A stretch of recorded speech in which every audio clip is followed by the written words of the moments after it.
All right, hello, and welcome back to Real Seekers. I'm your host, Dale, the Real Seeker, and today is kind of a special treat. It's something a show that I didn't expect to post because I'm going to be taking a little bit of a break on Real Seekers in terms of my podcast and doing every week trying to come up with new content or come up with a new show and that sort of thing. I do have some things going on where I'm going to be a little bit busy, but don't you worry. I am working on great things, so I will be continuing to work and finishing off my Hiddenness of God Argument for Atheism solo series. Eventually, after 1 or 2 months or so, and I'll be working on that. In the meantime, post that up. I'm also going to be working on major revisions to my Shroud Solo series and my Shroud of Turin write-up. So I'm going to be finalizing that, putting in updates, and then once that's completed, I will continue on and finish my Shroud Solo series, evaluating the final mechanisms, finishing off my evaluation of Criterion B, proving the extraordinariness of the Shroud's image formation based on what I call the minimal relevant features. And then my final show in Criterion C, again with some updates on that. And finishing up my Shroud Solo series. I also plan, after that is done, to do an update on my vindication argument for the truth of Christianity, which is another independent G-belief authenticating event, or religious authenticating event, or in just regular terms, another miraculous proof that attests to the truth of Christianity. And then after that, in terms of the Existence of God series, I have my modal ontological argument. I've been talking about that for a long time, so I'm going to be working on that and posting that up. And then after that, I want to get into finishing off the Jesus Mythicism Refuted series by looking at the negative evidences. I promised that back in the day, so I'll get that done.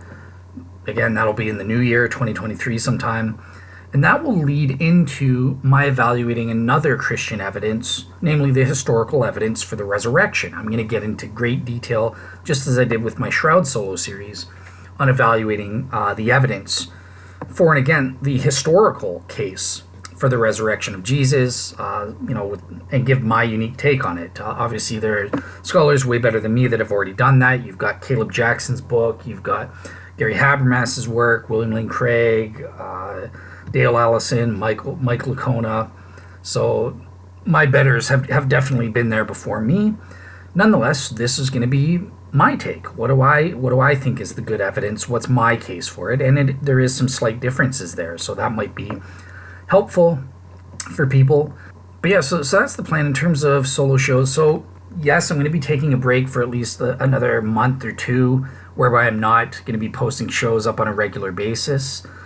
Just because I'm going to be kind of busy for this fall semester type deal. However, I will still be working on it in the background, and you're not going to be totally devoid of shows, because in the meantime, I've still got commitments in terms of guest shows, especially October. I think October is going to be really good for you guys. And also, I have my ongoing series with David Kimball Cook, trying to help wrestle with his issues for why he deconverted, and I'm hoping to bring him back. I did feel I had a success in terms of taking away the problem of evil as a positive reason for him to disbelieve in the Christian God. So that's something, and it's great dealing with an honest, intellectually honest skeptic for once, one that's not actually closed-minded and entrenched in their disbelief and stuff like that. So that's kind of refreshing. And obviously, I'm continuing on with my Theo Geeks podcast with David Russell, once every month, and that sort of thing. So yeah, I guess in terms of announcements, so in terms of guests on the horizon, so in September, I'm hoping to have, in addition to a show with David Kimball Cook and Theo Geeks with David Russell. So, I'm taking a break, but yet I've got 3 shows, 3 weeks worth of shows in September alone, guaranteed. So not really a break that you guys will notice. But anyways, yeah, so David Russell and then the David Kimball Cook show. And I'm also hoping a friend of Barry Schwartz, Arif Khan, he's an Ahmadiyya Muslim in Britain.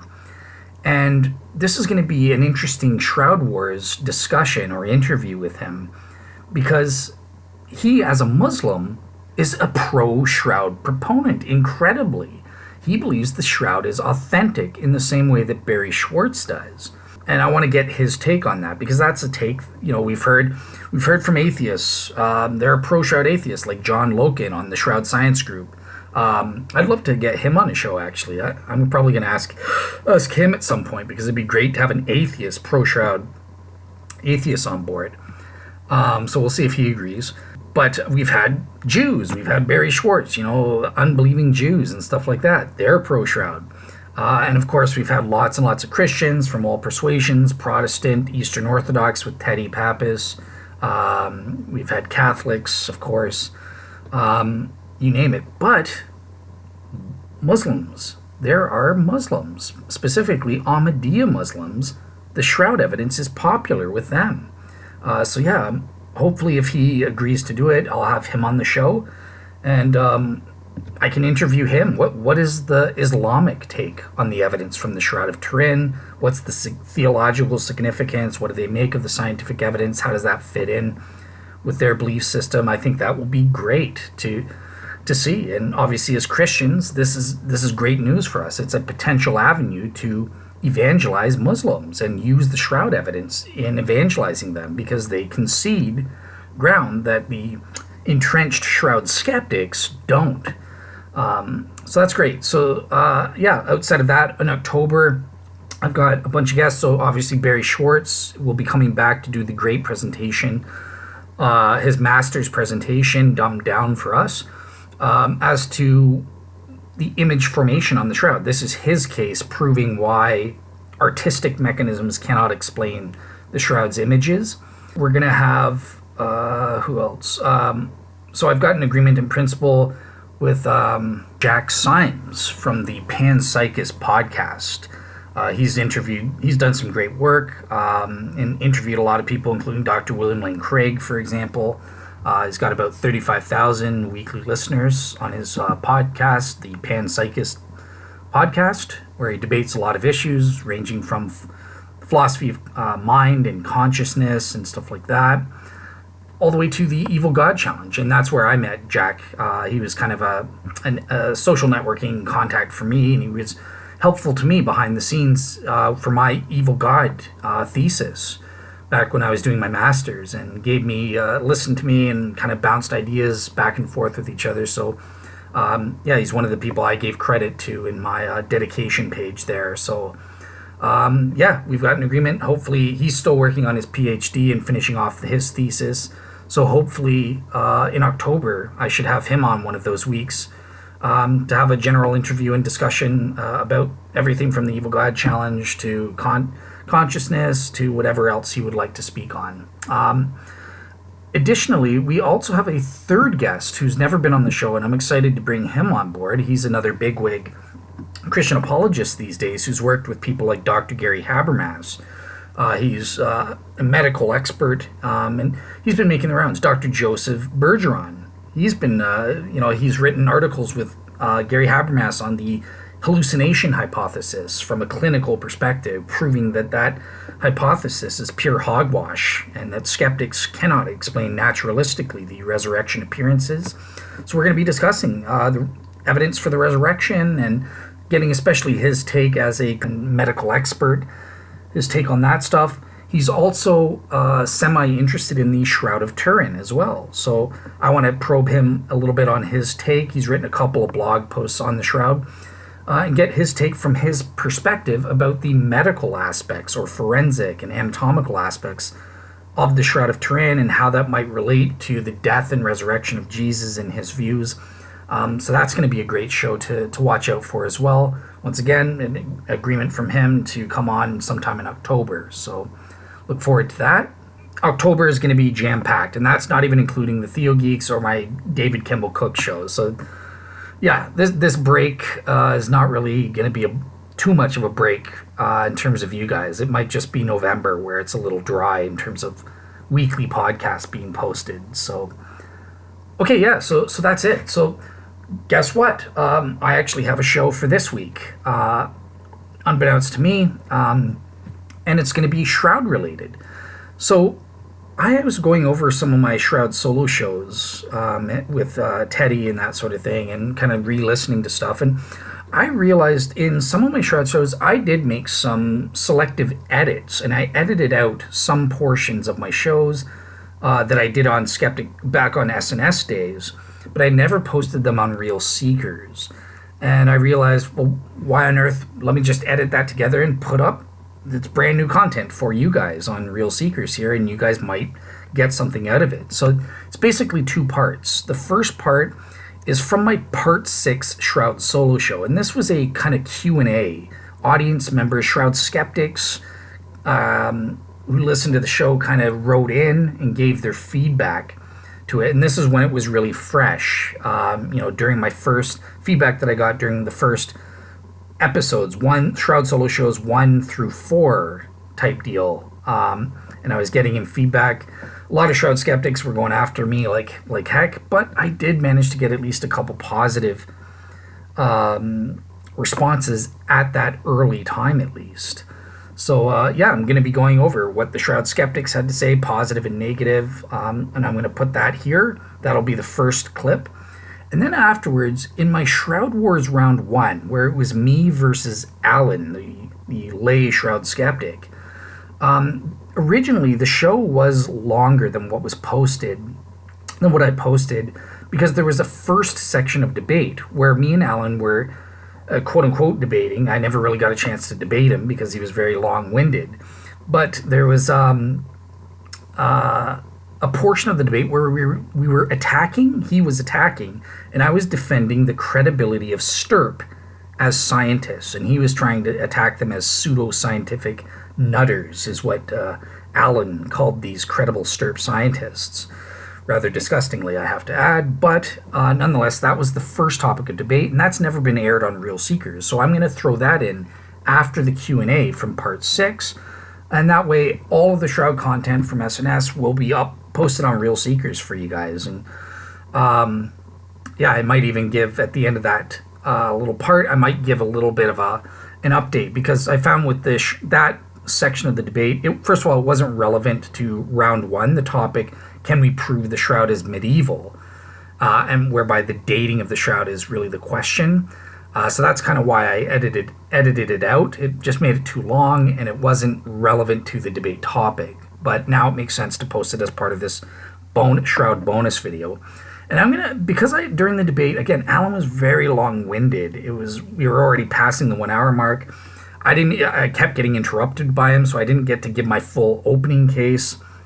And there was just no time for even a debate portion. I just had to, okay, Alan, you can respond, and then we have to move on to the next part, because we had a total of 5 topics of debate, and we were only at the first one at the over the 1 hour mark. So I had to kind of, as the host, as much as I wanted to refute his nonsense, I had to kind of move it along there. But great news is, okay, well, now I'm not limited, so I'll play it. And maybe afterwards, I'll give kind of a review as of 2022. Okay, looking back at this debate, this section of the debate, what did I want to respond with, or what do I make of some of what he was saying and stuff like that? So we'll see. Enjoy the show. So here's the first edited bit from Part 6. This is the audience feedback section. David asked me to do some listener feedback podcasts and respond to some of the feedback I've been getting from you guys. And on that front, the first feedback is one of the first that I got, and this is from Tony in the comment sections. So Tony says, "Good work, Dale. I finished the first 2 podcasts on the Shroud, and I'm eagerly awaiting the next installment. No pressure." And then later on, he also says, sort of regarding the actual content, he says, "I would say that the content of your podcast is maybe a little too heavy, but it shows how passionate you are about it. I wouldn't hold it against you." Okay, so thank you, Tony. I appreciate that. Yes, the Shroud is something I'm definitely passionate about. I think it is great evidence that needs to be taken seriously by everyone. Whether you come out agreeing with my conclusions or not, it's not something that you can just ignore or dismiss. You do so at your own peril. And yeah, Tony is someone that I really like. I've sent my own Shroud chapter to him through email personally. But yeah, I like, he has this genuine interest and sincere desire to learn more about the Shroud. So yeah, Tony's one of the people that I have in mind when I'm making my Shroud series here. Now, as to your comment, in the first place, yep, as you know, part 3 and 4 are already up, so hopefully you're making progress there. But yeah, I get that. I think you're right. The material can get a bit heavy. I mean, it is very technical. It involves various scientific disciplines. And so, yeah, I do my best to try and translate some of the jargon that's in some of these scientific peer-reviewed journal articles and what the evidence is for the Shroud. Some of it I don't understand myself. I would be lying if I said, oh yeah, I understand Rutgers chi-square analysis for the statistical analysis of the Shroud. I understand the point, I understand how he gets there, but I have no idea if the mathematical equation that he's using, if he's applying that correct, if he's using the calculation part correctly, or maybe he's messed that up. I have no idea. I'm just sort of trusting that he's doing the math part right. But I understand the result of, the purpose, the end result of that study. Given that the math is correct, well, that means the carbon-14 dates based on the statistical analysis of the results prove that the Shroud is unreliable. So yeah, it can get technical and hard to understand. I hope I'm doing a good job. I'm trying to strike that balance. It's kind of like walking a tightrope at times. But yeah, that's why I want to do the lecture rather than a quick debate where it's like you can only do so much. Because this way I can really flesh out some of the features, explain it in a way that's more understandable. But at the same time, I'm not leaving stuff out that would cause people to be misled in terms of the evidence, or get confused by technobabble or something. So yeah, the next one is another positive one. Again, Sarah. So this comes from Sarah. She's another one that I sent my chapter to. Another one that's hungry, and I appreciate her feedback and her listening to the show. But here's her comment. So, Dale, you've been super diligent in your own research. I've just listened to the episodes and think you do a great job of presenting the information. It doesn't come across as biased, and I like that. Thank you. I try my best there.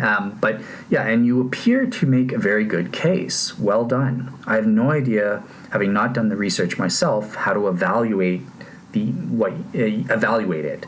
And I won't be investing massive amounts of time. Sadly, I don't have a spare year to take off and ponder it.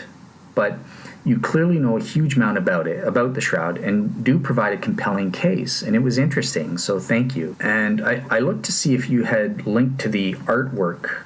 So she's referring to the art history argument as well. You referenced those coins. So that's, I think, I don't think she's talking about the Pontius Pilate coins. I think she's talking about the Justinian coins, where it has various odd features, and Fontes evaluated that to a 99.9% probability that the guy who made the coins was copying the Shroud. But for some reason, when you clicked on that link, the website crashed the entire computer.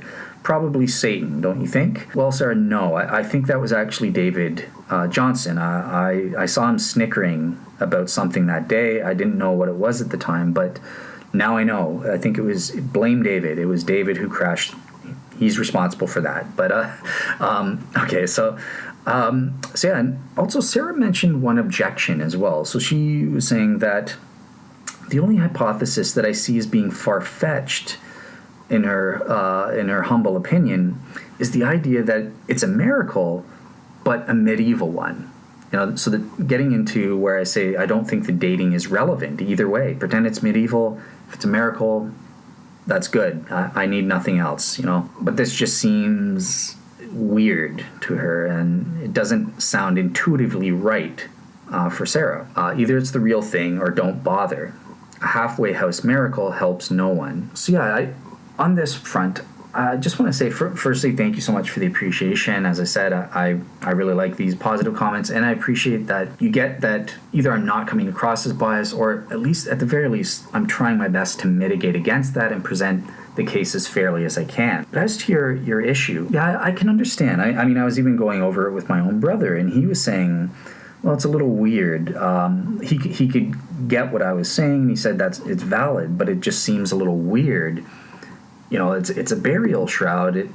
It seems like if it's a miracle that it's wanting to say this belongs to Jesus. That's certainly what all the pro-shroud Christians have thought over the centuries. Even Gary Habermas, when I was telling him about this, he was even giving me a hard time at first. But then I really converted him around and explained to him, but sort of saying, well, in the first place, God can do miracles at any time in human history. I think we would agree with that much, right? Modern day Christians assess modern miracle healing claims, regardless of whether that stuff is nonsense or true. The fact that a skeptic will take that seriously means that you recognize, well, God can do miracles at any time in history. If he can do it today, he can do it in the medieval ages. If he could do it back in Jesus' day, again, he could do it at any other time in history. So I don't think the chronological aspect is the problem. It's probably the context, because it's a burial shroud. It seems to be that, it's weird that wouldn't it belong to Jesus? Why would God just poof and a burial shroud of Jesus would pop up? Well, again, I can understand that, but I think you're going beyond what we're allowed to conclude if you rule out a miraculous evidence because of that factor alone. There could be any number of reasons, Molinistically speaking, why an omniscient God would do that specific miracle at that specific time. There could be maybe the shroud wouldn't have been preserved if God created a miraculous painting or something as opposed to a shroud. Certain medieval people would have destroyed it, but because it was a burial shroud, that forced them to think, this is actually Jesus' burial shroud. They made that assumption, that leap in logic, and because of that, it was preserved into the modern era when we did all these scientific tests and allowing people like me to become Christians. And who knows what else may happen in the future. So with an omniscient God, we're not in a position to make that kind of a judgment, I think there could be multiple reasons as to why God did that particular miracle at that particular time. And if you're trying to say, well, it's a burial shroud, if you want to say it's more probable than not that it has to go back to Jesus, I think you're going beyond the data. The butterfly type effect argument just really invalidates this to me, and I think you just have to be agnostic and open to the evidence. If we can prove it's a miracle, that alone is good enough. I wouldn't deny the scientific evidence for a miracle of God just because, but it's medieval. So, that's my take on that. Okay, so now we're going to go on to the skeptical side with Michael Brady. So let's see what Michael Brady says. Dale, my goodness. But this episode, he only saw part 1, so I don't know what he makes of other podcasts, but this episode offered textbook examples of cognitive bias, motivated reasoning, special pleading, and moving the goalpost. The church, who had every reason to support the authenticity of the burial cloth of Jesus, identified the Shroud of Turin as a pious fraud when it first arrived on the scene. Well, we'll find out. Will there be any examination of skeptical arguments against the Shroud's provenance in the second and third episodes? Taking the last part first, I did. Hopefully you listened to part 3. Part 4 has a whole host of them, part 5 will have a whole host of them, but part 4 has one with the quasi-negative. By the way, were you listening to part 1? Carbon-14 is a counter feature. I spent more than half the program addressing and focusing on a specific argument by Shroud's skeptics against the Shroud's provenance. So, I think you need to be a little bit more fair in your, less biased in your assessment of what I was doing there. However, does Michael have a point about my bias and that sort of thing? Well, in the first place, yes, I do admit every human being on the planet Earth is biased. I do admit that I think the Shroud is authentic. I have that bias. I can't go against what I think is true. And so, yes, I do my best to present the other side as fairly as I can. I present their arguments and I give, reasons as to why I think it's wrong. But at the end of the day, I'm a human being. So, yeah, I have biases, but I try my best with my methods, presenting the skeptical arguments and interacting with them, at least to mitigate against that sort of bias. Also, you mentioned moving the goalpost. So, again, he doesn't interact really or give any sort of hints as to what he's talking about, but I suspect with moving the goalposts, he was talking about the same sort of thing Sarah was about. I think the dating is irrelevant. Now, moving a goalpost, what is that? It's an informal fallacy in which evidence presented in response to a specific claim is dismissed because some greater evidence is demanded. So that is that there's an attempt made to score a goal. You set up the goalpost in advance, basically saying, well, the shroud belongs to Jesus. This is the original goalpost. And then when you try to score your goal point with your carbon-14 by proving that it's medieval, I shift the goalposts to exclude that attempt, forget about the dating. This is just utter nonsense, Michael. You don't know what you're talking about. I don't care about the dates. So I never cared whether it's medieval or not. I don't think that's a relevant consideration. My original goalposts were always there, and I tried to justify why I have that. So this is just nonsense. I don't care. I'm arguing that Christians like Gary Habermas, who want to establish that there's this goalpost, I'm arguing that their original goalpost was always in the wrong position. Before you start kicking your goals, the goalpost should always have been there. If we're playing soccer and there's a goalpost up in the wrong spot because it's too close to dangerous power lines or something, then yeah, you're going to move those goalposts, and you're justified in doing so. So I've moved my goalposts in advance prior to playing the game, and I've justified why I've put those goalposts there. I think that people that place the goalposts where you want them to be are just biased, and they're assuming.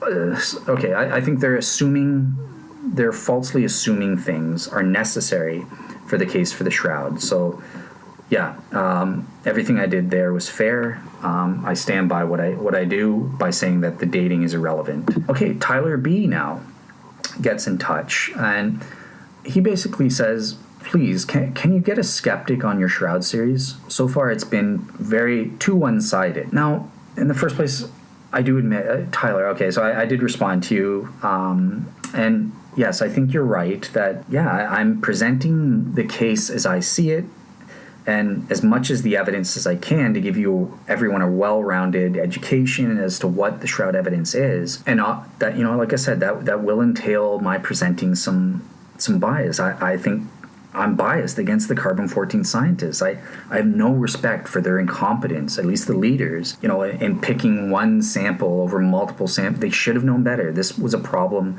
known about in advance, but they didn't address it, or their bias against the results of STURP and eliminating their involvement with other scientific tests that would have gotten us data.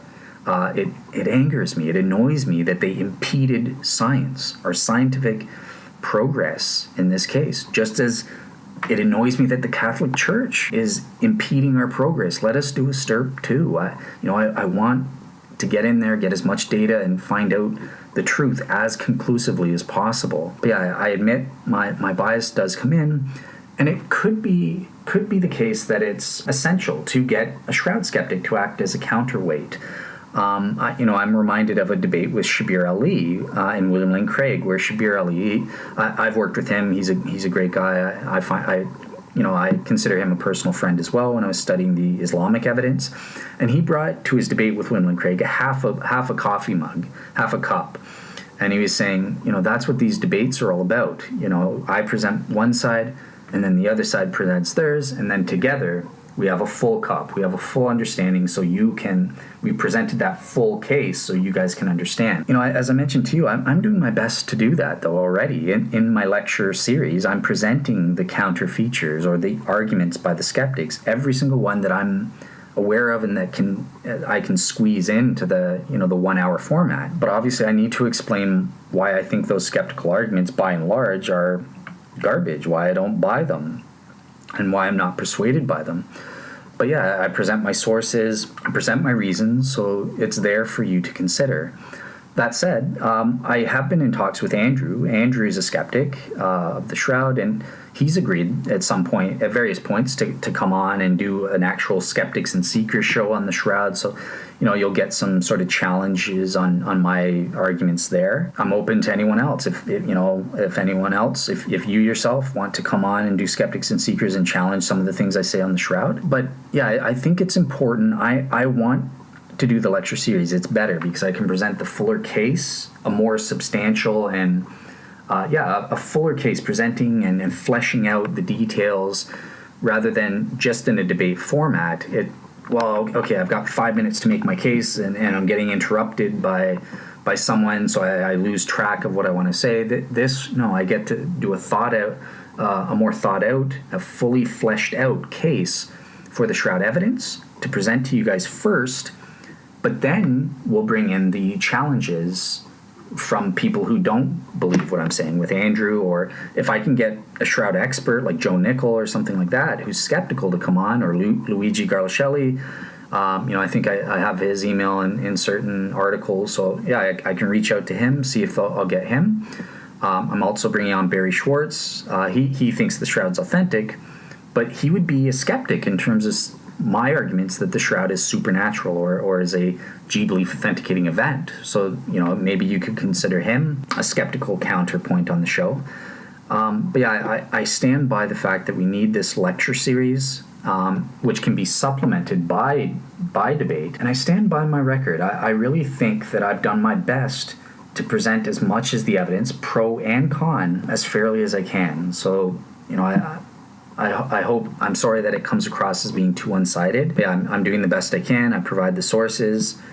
That's all I can do there. Okay, so moving on to Enoch Root.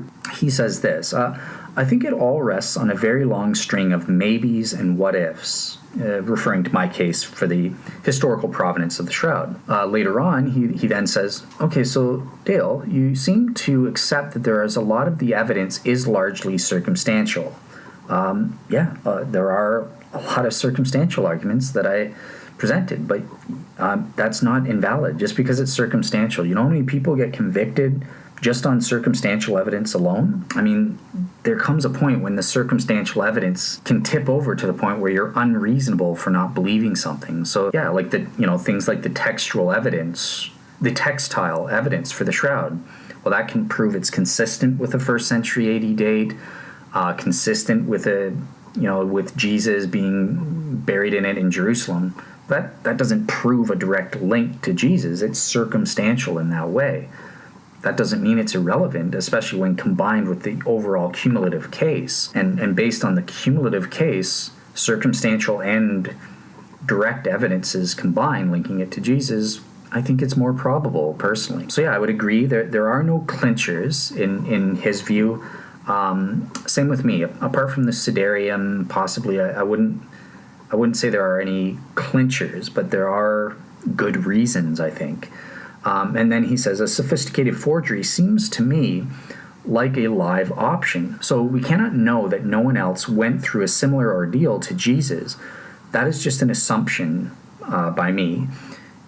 We do not, so that's a reference to the first argument I give in part 3, where I'm saying, well, the wounds and injuries are historically accurate, and there's only one person. I gave Robert Buckland, the forensic expert and pathologist, quote that there's only one person known to have gone over this sequence of injuries, and that's Jesus. So it's reasonable to assume it's probably Jesus and not some random guy made up to look like him. So Enoch goes on, we do not know the specifics of what happened to every single crucified person. However, despite my skepticism, though, I do think that the belief that the Shroud belongs to Christ is justified on rational grounds. Take that, Alan. He says it's certainly an intriguing and remarkable object that warrants every bit of attention it can get. Yeah, I wholeheartedly agree. And just a couple points that I wanted to bring from this feedback. So I think that we do need to recognize there is some truth to what Enoch says. There are speculative elements, there are circumstantial elements that form part of the evidence that I'm presenting to you guys, but that's me trying to be as comprehensive as I can. I want you guys to be aware that there's a gap between 1204 and 1355, which requires speculation. I want you guys to be aware that, sure, I can prove the carbon-14 dating is unreliable, but then you can't just leave it there and throw that away and forget about it. That's still evident. We still got this scientific evidence that needs to be accounted for. And that's where I was presenting my 4 proposals. That we can't prove any one of those is true. It's speculation, at least not at this point. It's speculation or circumstantial evidence. So be it. That's part of the overall case of what we have with the Shroud. But that said, it's not all circumstantial evidence. The pseudarium is direct evidence, in my opinion. The Rucker's statistical argument proving that there's a 98.6% probability of systematic bias in the carbon-14 dating, proving it is therefore unreliable and should not be used as evidence, proving positively the skeptics' claims that the Shroud is medieval. These are rather conclusive arguments. These aren't circumstantial. These are direct, and they prove very strongly that a reasonable person shouldn't think the Shroud is medieval. So yeah, I appreciate Enoch mentioning that the Shroud is worthy of attention and that it can be justified on rational grounds. As you guys know from Criterion B, remember, I'm just saying that my argument depends on saying that a reasonable person could be justified or warranted rationally in concluding that the Shroud is a G-belief authenticating event.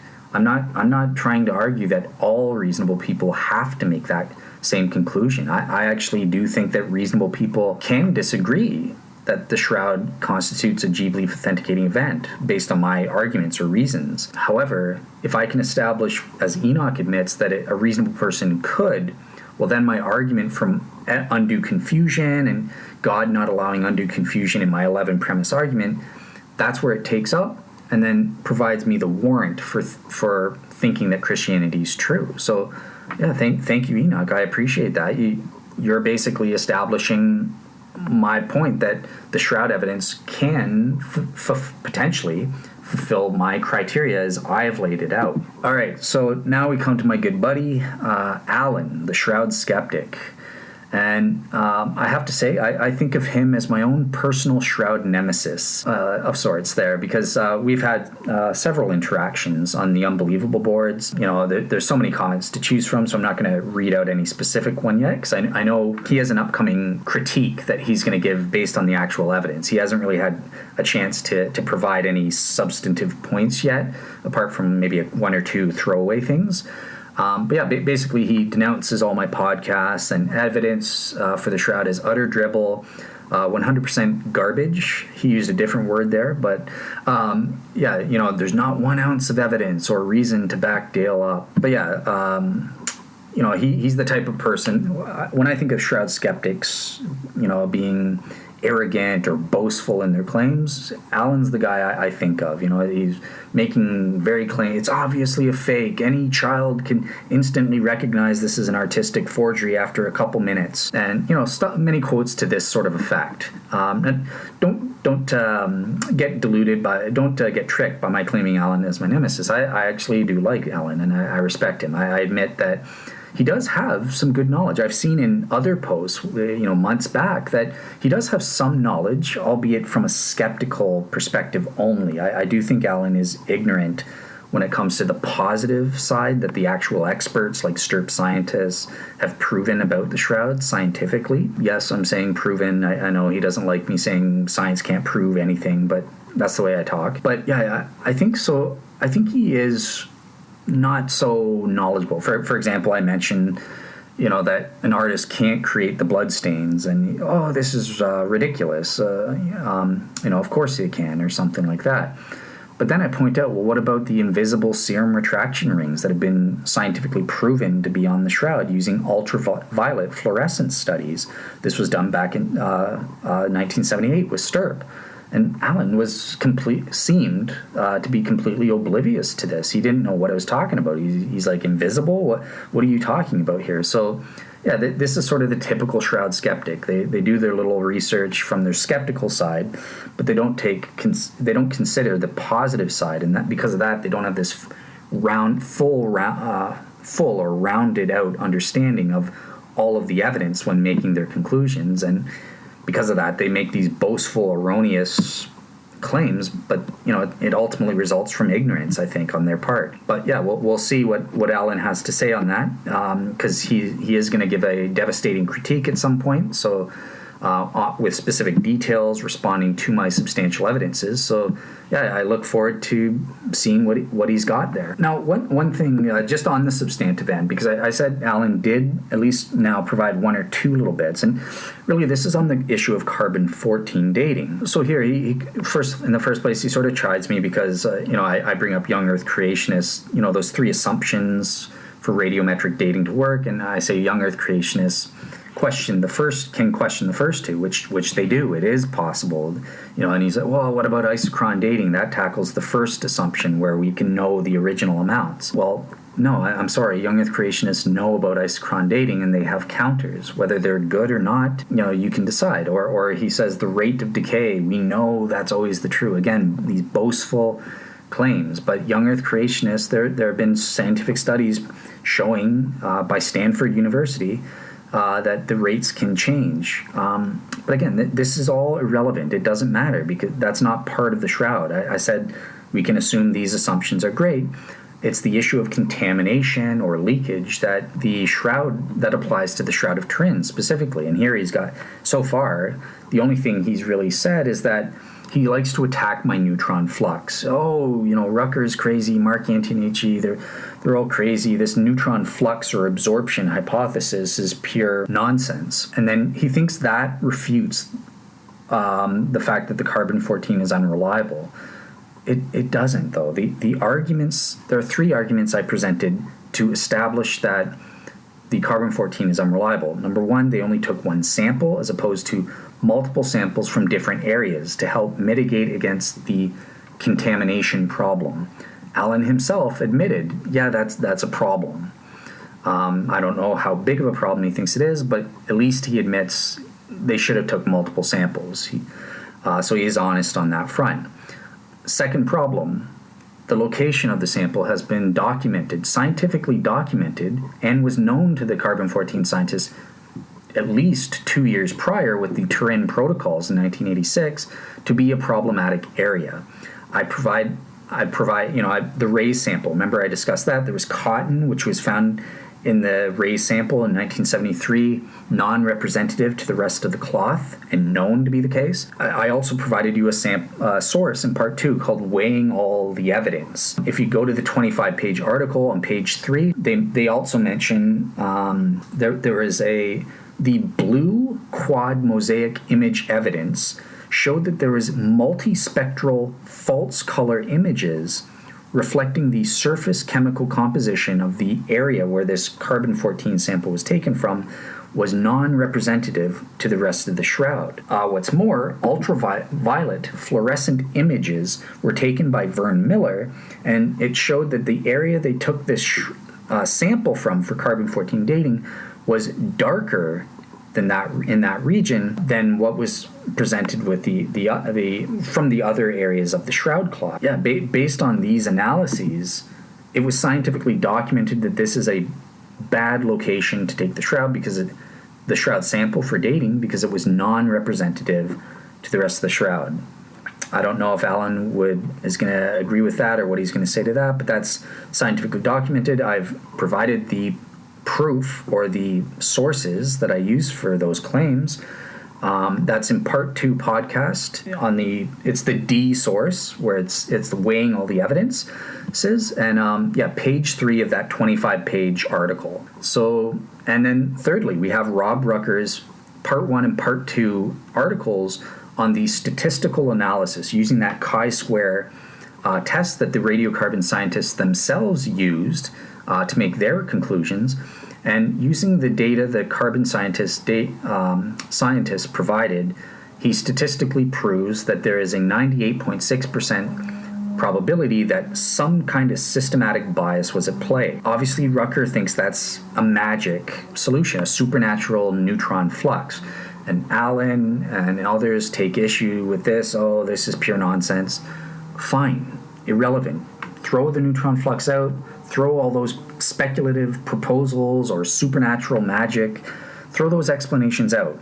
You still got the problem. Rucker has proven that there's a 98.6% probability that some kind of systematic bias is throwing off the results that the carbon-14 scientists got. You can't dismiss that evidence. I don't care what the systematic bias was, proven beyond reasonable doubt that there was some kind of systematic bias. Whether that's natural, supernatural, don't care. The point's established. You can't rely on the 1988 carbon-14 dating results. And only a fool would feel confident in using that as proof or evidence that the Shroud is medieval. Okay, finally, Darren Lute. And I really like Darren. I've interacted a lot with him on the comment boards at the SNS website. And I really have a lot of respect for this guy's comments because, number one, he provides insightful counters. He seems to get the main points and zeroes in on the points of contention and says, well, your historical argument here, I don't buy this. How do you know an artist couldn't have done this? And he zeroes in on the right areas or the places of contention for interaction. He doesn't buy my conclusions. I get what he's saying. I don't buy what he's saying. I think it's more probable that, for example, the Prey Codex with those L-shaped wounds, I don't think it's probable that those are just decorative. I don't think it's probable that the guy who made the Shroud used that image, copied it, and then stabbed L-shaped holes into the Shroud to copy the painting. It seems the opposite is the case. That Prey Codex was not an authoritative source in the first place. Neither was any of those coins or art icons or pictures.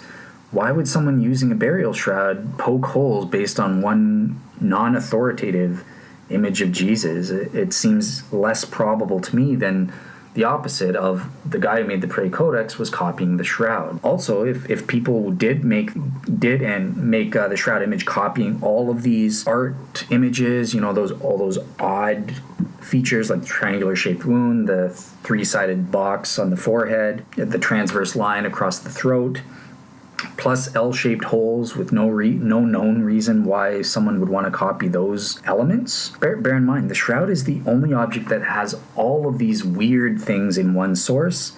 It's a burial shroud, so right away, okay, yeah, we can understand. People would have thought that this was the actual burial shroud of Jesus, therefore it was an authoritative representation.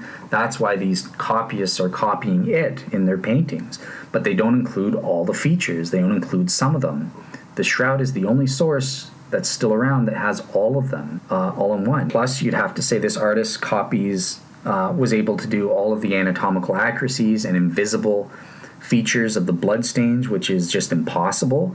Human beings don't have the eye-brain-hand coordination. Even modern forensic artists, with basically cheating for them, giving them help on certain anchor points on how to draw their images, they couldn't recreate the Shroud images. So it's impossible, not just improbable, but going further, adding in these elements of the anatomical and bloodstain accuracies, impossible. 0% chance that some artist drew the Shroud images and gathered all the, knew how the Roman weapons and techniques should look and how they would actually affect a human body, copied and was able to create medically impossible medical aspects that would have been impossible for him to have known about, and we didn't even know about until the 19th or 20th centuries. Yeah, I'm sorry, I go with what's more probable, and it just seems to me the simpler explanation is that the Shroud was this authoritative image that all of these other things were copying.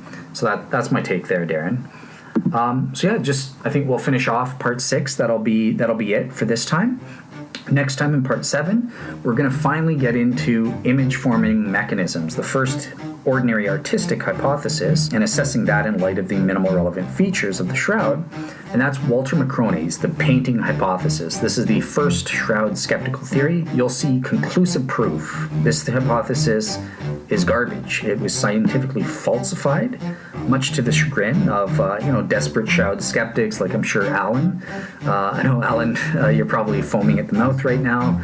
But given the presumptuous and boastful statements you like to make about the Shroud, I can't help egging you on a little bit there. So it's done in friendship, done in good faith there. So that's what we have to look forward to next time. Thank you so much, everyone, and have a great day. Welcome back to the future. So this is Dale from Real Seekers speaking again in 2022. That was it for the Q&A. That was what I did back in 2018. This was the Q&A session of my Part 6 show, which I didn't feel was relevant, and I wanted to combine the beginning Part 6 on my Criterion B with what's in my my assessment of Walter McCrone or McCroney's traditional painting hypothesis in Part 7, and so this little bit had to be chucked out, but here it is now for you. Now what follows is going to be another little bit that I edited out of my Shroud Wars debates, round 1, between me and the Shroud Skeptic, Alan. And this was really the first area of debate, but it wasn't relevant to the dating of the Shroud, and for that reason I didn't think it was relevant to the show at hand. And on that front, okay, great. So since that first bit, we were just kind of debating and discussing STURP and its credentials as scientists, or as fundy skeptics like Alan like to say, the Shroud skeptics like to use ad hominems. Are they just a bunch of pseudo-scientific nutters, as Alan used to say? Well, let's find out. So let's get into that final part of the debate, and that will wrap up all my Shroud shows from Skeptics and Seekers in the past, including the bits I edited out before. Okay, so here's our debate between me and Alan on the qualifications of the STURP scientists from 1978.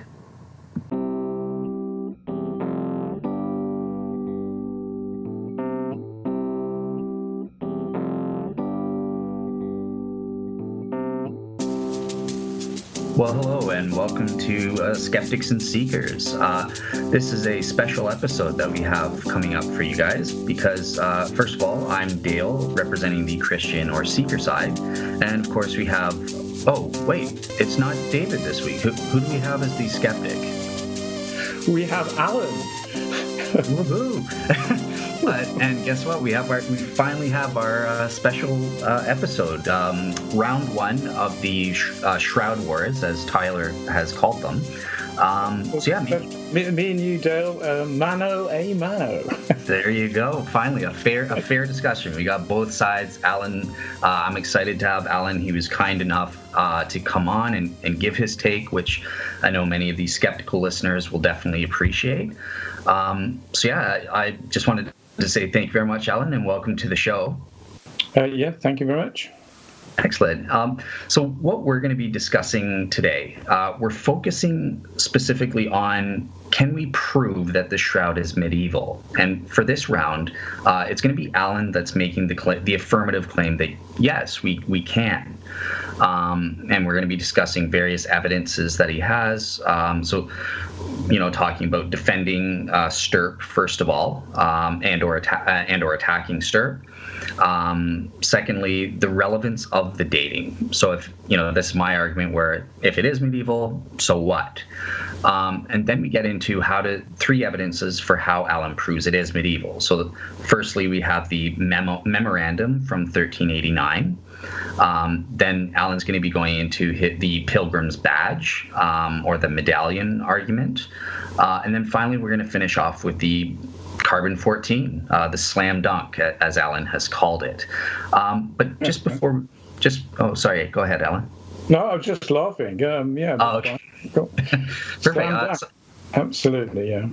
So I promised Alan, before we get into the debate proper, or the discussion proper, I just wanted to turn it over to Alan to give sort of an introduction as to who he is and his involvement in the Shroud. So Alan, feel free to take it away and give a 5-minute intro or something like that. Yeah, okay. Well, I have to say, when I was preparing for this show, I was looking at stuff all over the internet, and I came across a Gary Habermas video. And interestingly, Google gave me a list of other possible videos I might be interested in. One was Flat Earth Fully Explained. One was UFOs 50 Years of Denial. And the last one was, Has Man Ever Set Foot on the Moon? Well, it seems to me that seems to be the way that the Shroud is viewed. Either it's the real deal, or it's a delusional fantasy. It's there are these two camps that are pretty far apart. But originally, this wasn't the case. So before the C14 studies that were done, there were a number of documentaries that were pretty much pushing the Shroud as being the real deal. And yeah, I was caught up in that. When I first saw a documentary on the Shroud, I was amazed, I was excited. I was a Christian at the time.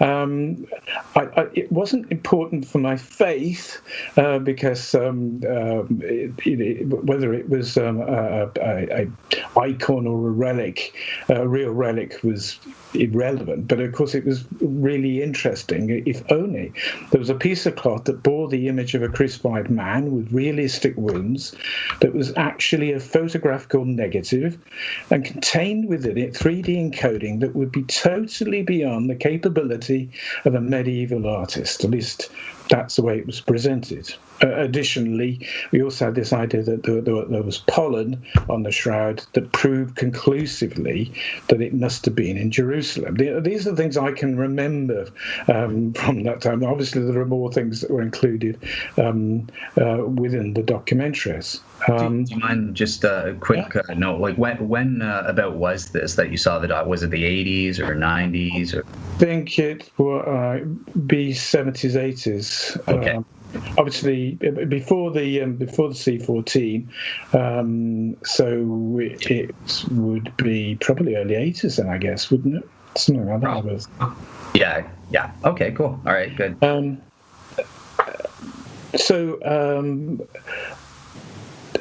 Anyway, that was what the documentaries concluded. Of course, then we had the carbon-14 analysis, and well, that was pretty much sure.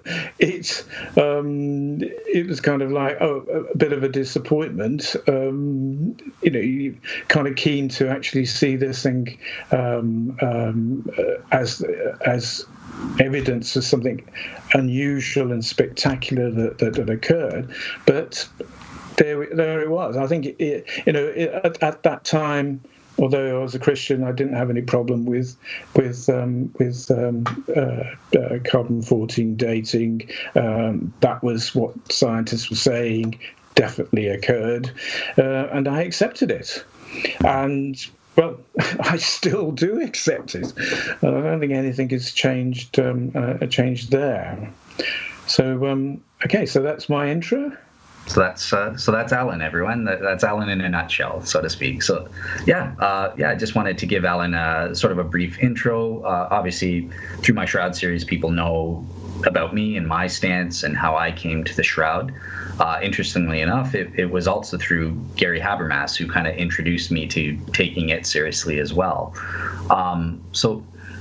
I think what we'll do at this point is we'll get straight into it. So the first item that's up for debate, not so much related to the date, but just sort of in general. Alan has critiqued the STURP scientists and said that they're a bunch of religious fanatics or pseudo-scientific nutters, I think is one of the quotes that I got.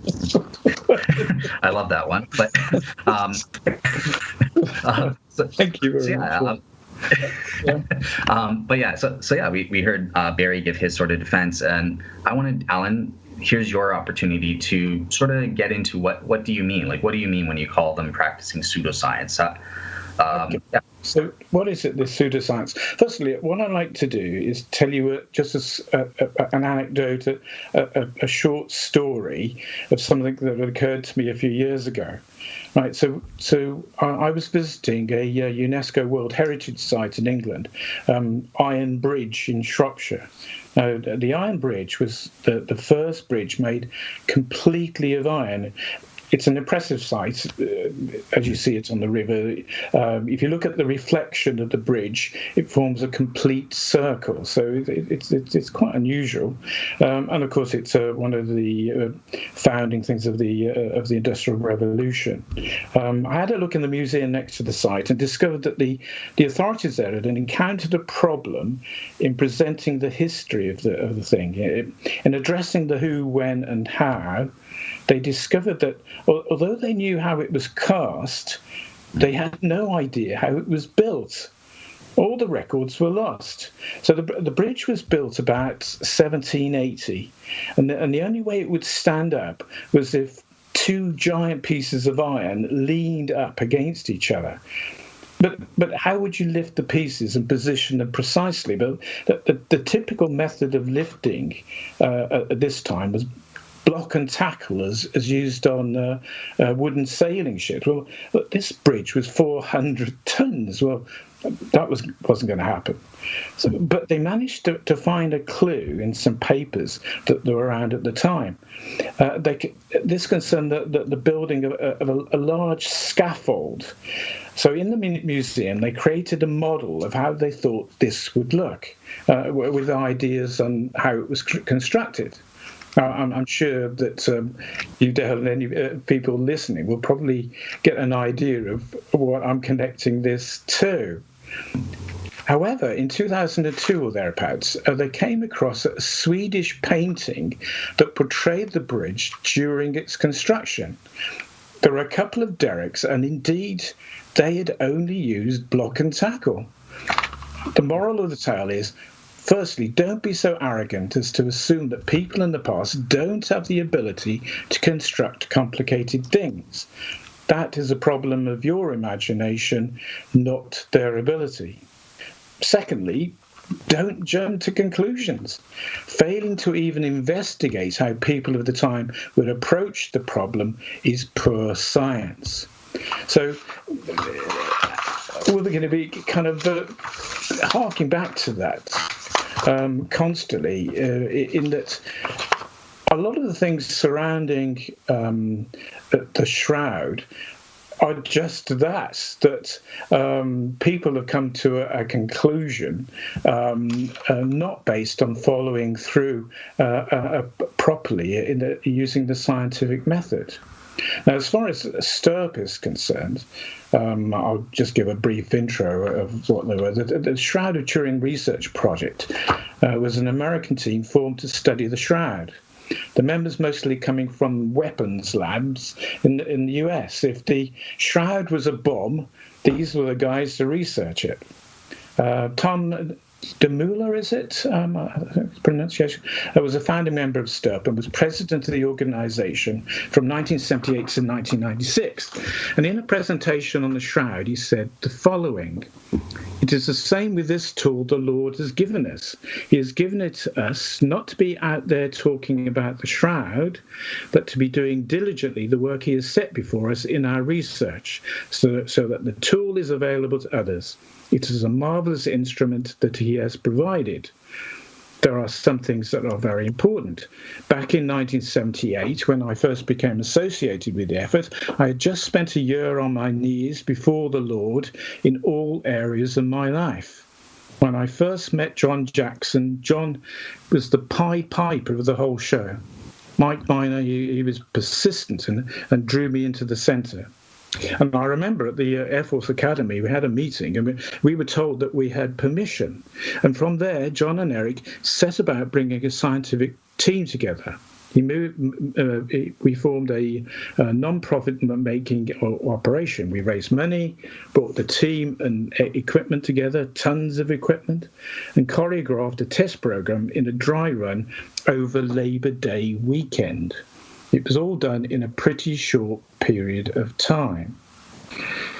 So the leaders of STURP were driven by a strong religious calling to promote the artifact as the one and only Shroud of Christ. John Jackson was the main man, and somebody who also had a strong religious conviction. I'm not going to go into things that he said, but he was saying similar things in correspondence. I do get the idea that the whole thing, from what he was saying, was actually put together quite quickly. And I noticed last week that Barry was suggesting it was quite a long, drawn-out 17-month period or something like that. But anyway, there you go. Once John Jackson and Eric Jumper had seen the results of the VP8 image analyzer on 1931 photos of the Shroud, they jumped at the idea that the 2D image actually contained 3D information of the body encoded within it. So, you know, I think you've probably all seen this. You put the picture and you get this kind of relief, this face jumping out at you, based on what the software produces. Now, what they didn't do, or at least they didn't seem to spot, was the fact that the burn marks on the Shroud also produced strong 3D results. Perhaps they might not have jumped to their conclusions. They assembled a team which skeptical outsiders pointed out that for the most part consisted of scholars from Christian religious denominations with a vested interest in the cloth. Indeed, if you look at the STURP members, you know, I think Dale will have produced them. You don't get a full list of the membership. You usually get the Weezer word including the following. So what one assumes what they're doing is trying to hide the fact there are members, quite a few members, who have religious affiliations. Harry Gove, the inventor of the accelerator mass spectrometry system that was used later with the Shroud, said that there were 40 STURP members, of which there were only one skeptic. People were walking around wearing crucifixes, which are if you were truly looking for a team of unbiased scholars, well, this wouldn't be it. Also, if you look at the makeup of those with scientific credentials, it tends to be mostly physicists and technicians and photographers. Where are the textile experts in medieval relics, proper forensic scientists, biologists, art historians, hematologists, biochemists? You know, there was actually quite a restricted list of people that John came up with. Even before the tests, STURP members were talking of the image being produced by radiation, and it's evidence of forming conclusions. This is evidence of it forming conclusions before the experimentation had even begun. So if you were to Google plus pseudo-science plus STURP, you would get over 1,000 results. So go by all means, go away and read some of the things that have been said about pseudoscience. Now, the initial assumption that the STURP members should have had was that the Shroud was a medieval forgery, because that is what history seems to suggest prior to that particular point. Not only that, relics, of which we have untold numbers, virtually all of which are fake. So the assumption must be that somebody created this, and given the photonegative effect and the 3D effect, they should have been looking at the ways that a medieval craftsman would have been able to achieve those results. Because what you actually do seem to see is that gets brushed away quite quickly, and they kind of gallop towards a sort of conclusion that this thing wasn't painted. And they don't really look at it in any depth at other alternatives of the way it could be created. Please think of the story I've just talked about. Now, with regards to individual details of where they might have been pseudo-scientific, I don't really want to go too much into that because I'm not an expert there. Plus, I think sometime in the future we may have somebody who's much more qualified to be able to to go into that in more detail. So when we're looking at pseudoscience, essentially we're looking at people not following the proper scientific methodology, and they're making their conclusions push the evidence in a particular way. They're putting the cart before the horse. This is what pseudoscience is about, and the stuff that we were getting from STURP, on the whole. I'm not saying that there wasn't some excellent science analysis there, but the overall conclusions that they came to were begging the question, really. They're pushing an agenda rather than anything else. Although, I mean, they may not themselves have actually have thought they were doing that. I note that Barry Schwartz last week had said that he thought that post 1988, when they did the carbon-14 dating, that pretty much most of the work that had been done by pro-Shroud researchers was pseudoscience. But I think he held to the point that the stuff that these guys were doing were all written up in peer-reviewed journals, and as such were good science. I would say that we may come across areas where things have supposedly passed peer review, which shouldn't have passed peer review, and we'll come on to those either later in this show or perhaps another one. So that's that. In summary, that's what I'd like to say about STURP. Although I could go on a bit longer if you like about the summary of what summaries they came to. On the whole, but most of the areas are. It's not so much STURP that's a problem. Somebody has said that if it hadn't been for pseudoscience, there would be no question now post 1988 carbon-14 tests, because there's only been post C14 research that's been set up to try to rubbish the C14 data that's kept the whole thing alive. And without that, it probably would have fallen over by now. Right, over to you, Dal. All right, perfect. Yeah, thank you very much for giving your take on that.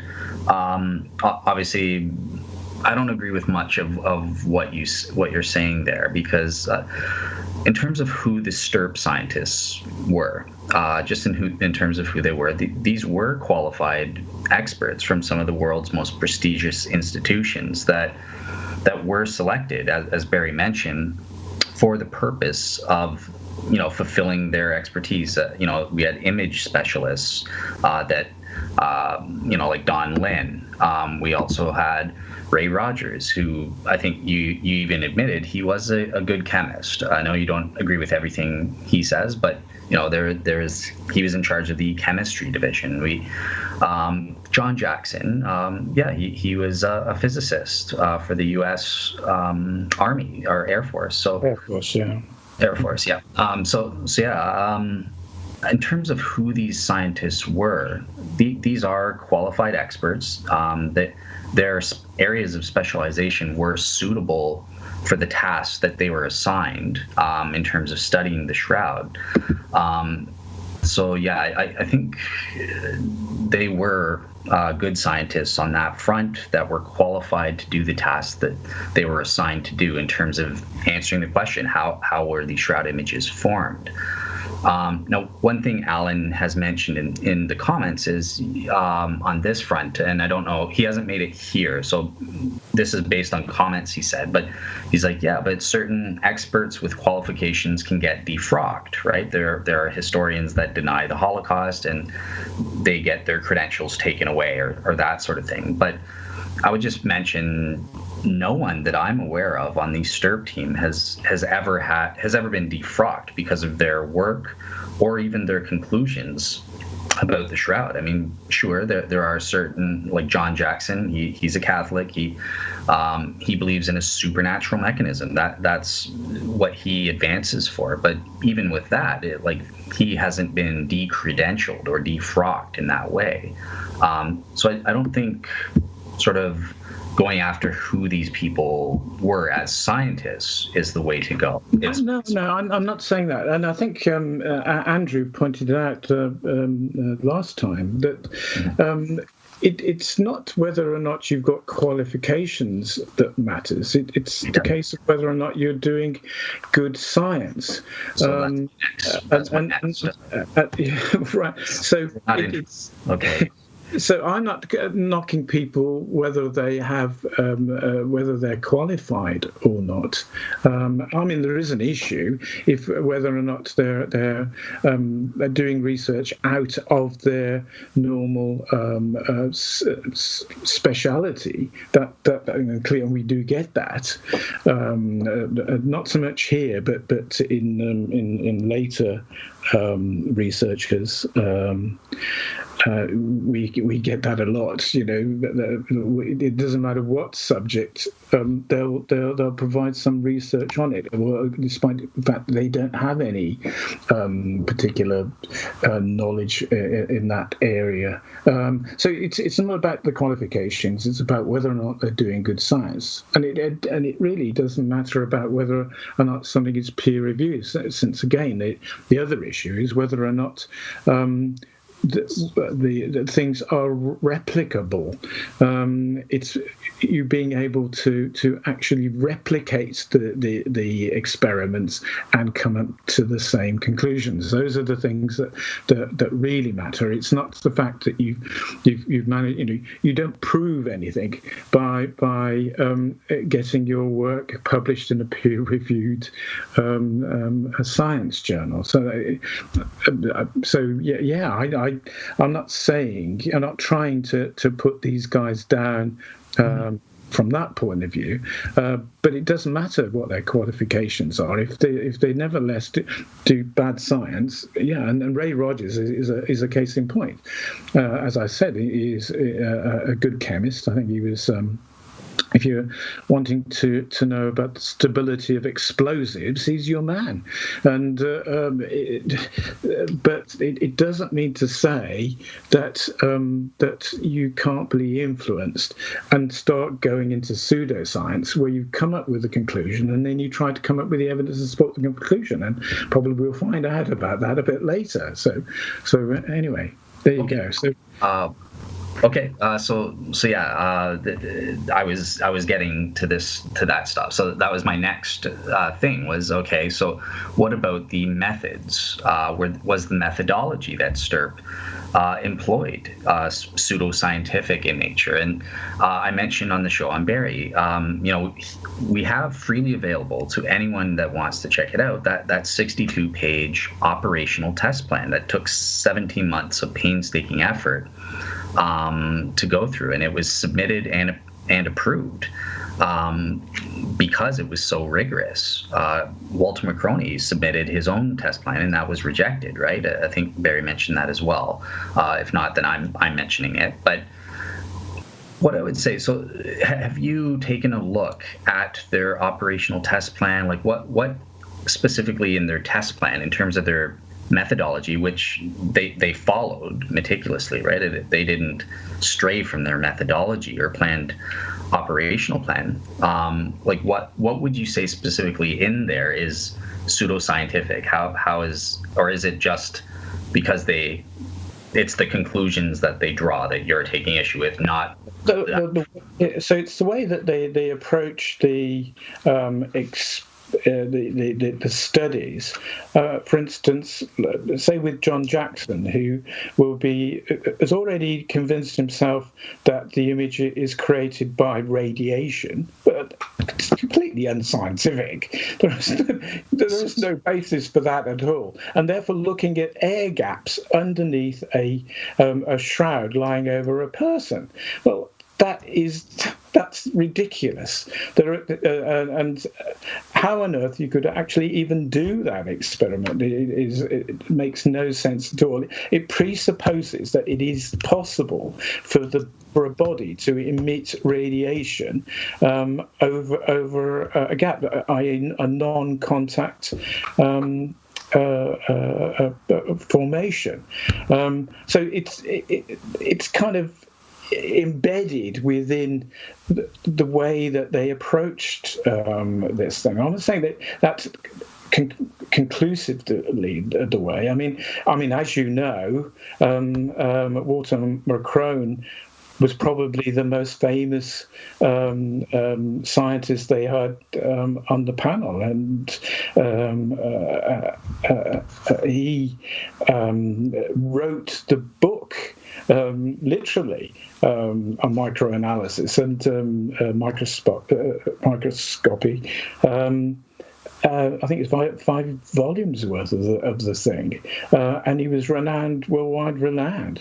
But of course, the STURP wants to push him aside because he came up with completely different conclusions than everybody else. Namely, that there was no blood whatsoever on the shroud, and there was tons of paint, specifically on the image area. So the contradiction, going on within the actual STURP team. So I don't see any reason why his findings shouldn't be up there with Alan Alda's or Heller's results, really. So it's not okay. So this is not. You and I both know that it's not as clinical as it's made out to be. This was people were producing their own results within the STURP team prior to STURP actually even coming up with their summaries, because wranglings going on between the members. So it's I mean, specifically, I'm not trying to get at STURP. As far as STURP is kind of like a science club. They're coming from mostly they're coming from a small group of people that know each other through weapons research facilities. So they didn't actually go out and try and find the best in the world at particular things. I mean, you could say, yeah, well, they got qualifications and they did the best they could. Yeah. So if I could just, because I'm trying to get my part out in full. So like, I guess you're doing the interaction part throughout. Sorry. So okay. You carry on, and I'll keep quiet then for a while. No worries. I'll try to be quick. So yeah. Basically, as Alan has mentioned. So my next point was about. Well, look, they've got credible peer reviews. This is a point that Barry hammered home. Now, this is an important part of the scientific method. Sure, Alan's correct that it's not the be-all and end-all. I link to sources that are not peer-reviewed myself. I think Alan knows, like Macron, he didn't publish his work. He was the editor of the microscope, right? And I know this is a a point that Alan wanted to mention. So, so Barry made a point that, well, this isn't really rigorous peer review in the way that the STURP scientists got their results in independent journals. They had to go through even more rigorous peer review process in some cases to get their work published.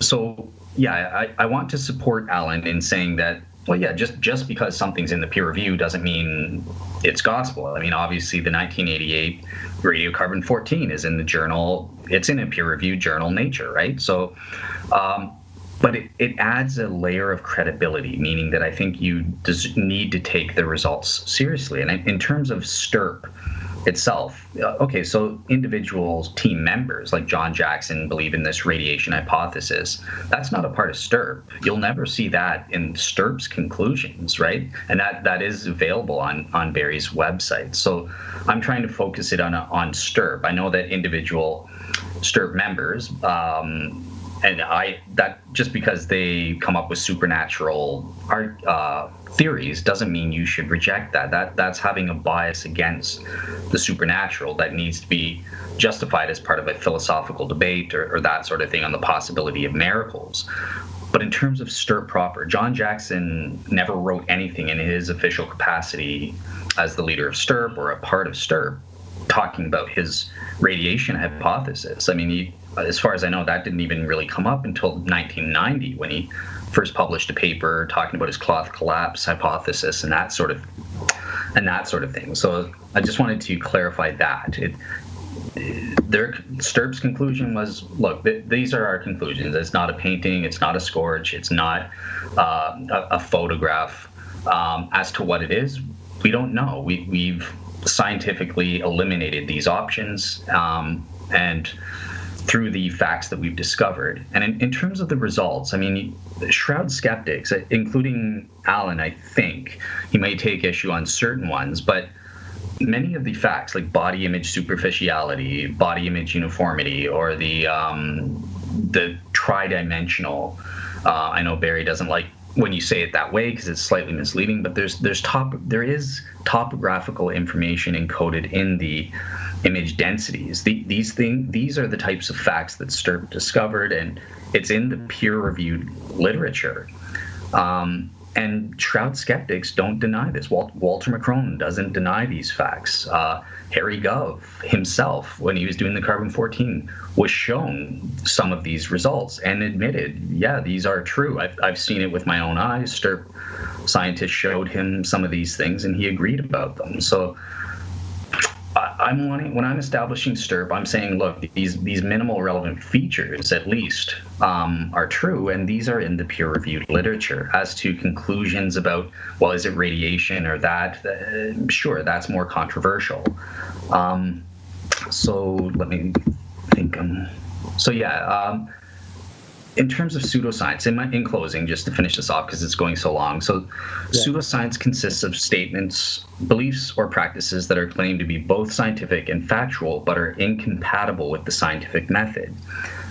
There's nothing about STURP's operational plan, or practices that I can see that didn't follow the scientific method. Furthermore, same with their conclusions. They did not put their conclusions before the scientific findings. Sure, as Catholics, they might have wanted it to be true or believed it would be true and that sort of thing. But people like Alan Adler, they did take measures to mitigate against some of the counter theories, like as to what Walter McCrone might bring up and that sort of thing. So yeah, I don't see them as practicing pseudoscience, and that'll be my sort of final take. Alan, as you're the guest, if you can really quickly, 2 or 3 minutes, if you want to give sort of a final take, and then we can move on to the next issue. Yeah, well, just looking at the STURP conclusions,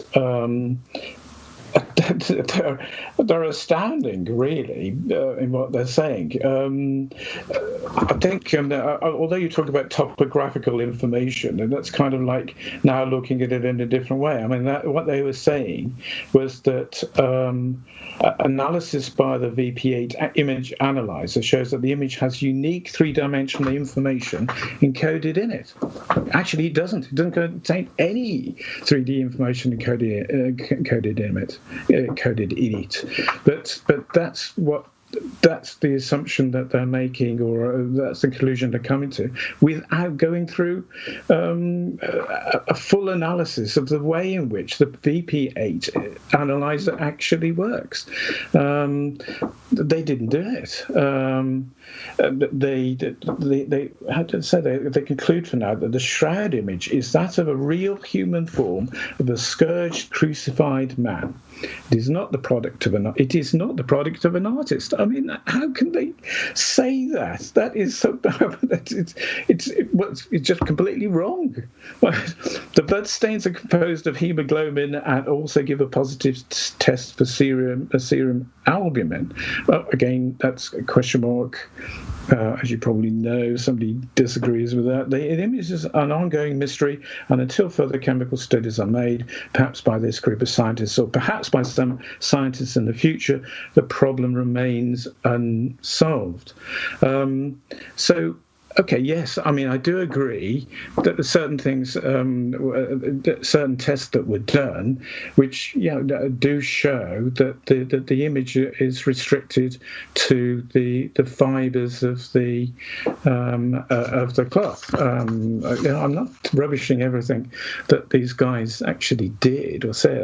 What I'm saying is that the whole focus was not taking into account that it almost certainly was a medieval forgery to start with, and therefore the whole approach. Go back to my story. They forgot. They looked at it. They knew the sort of things that these people were using, and they just disregarded it. And that's exactly what STURP did.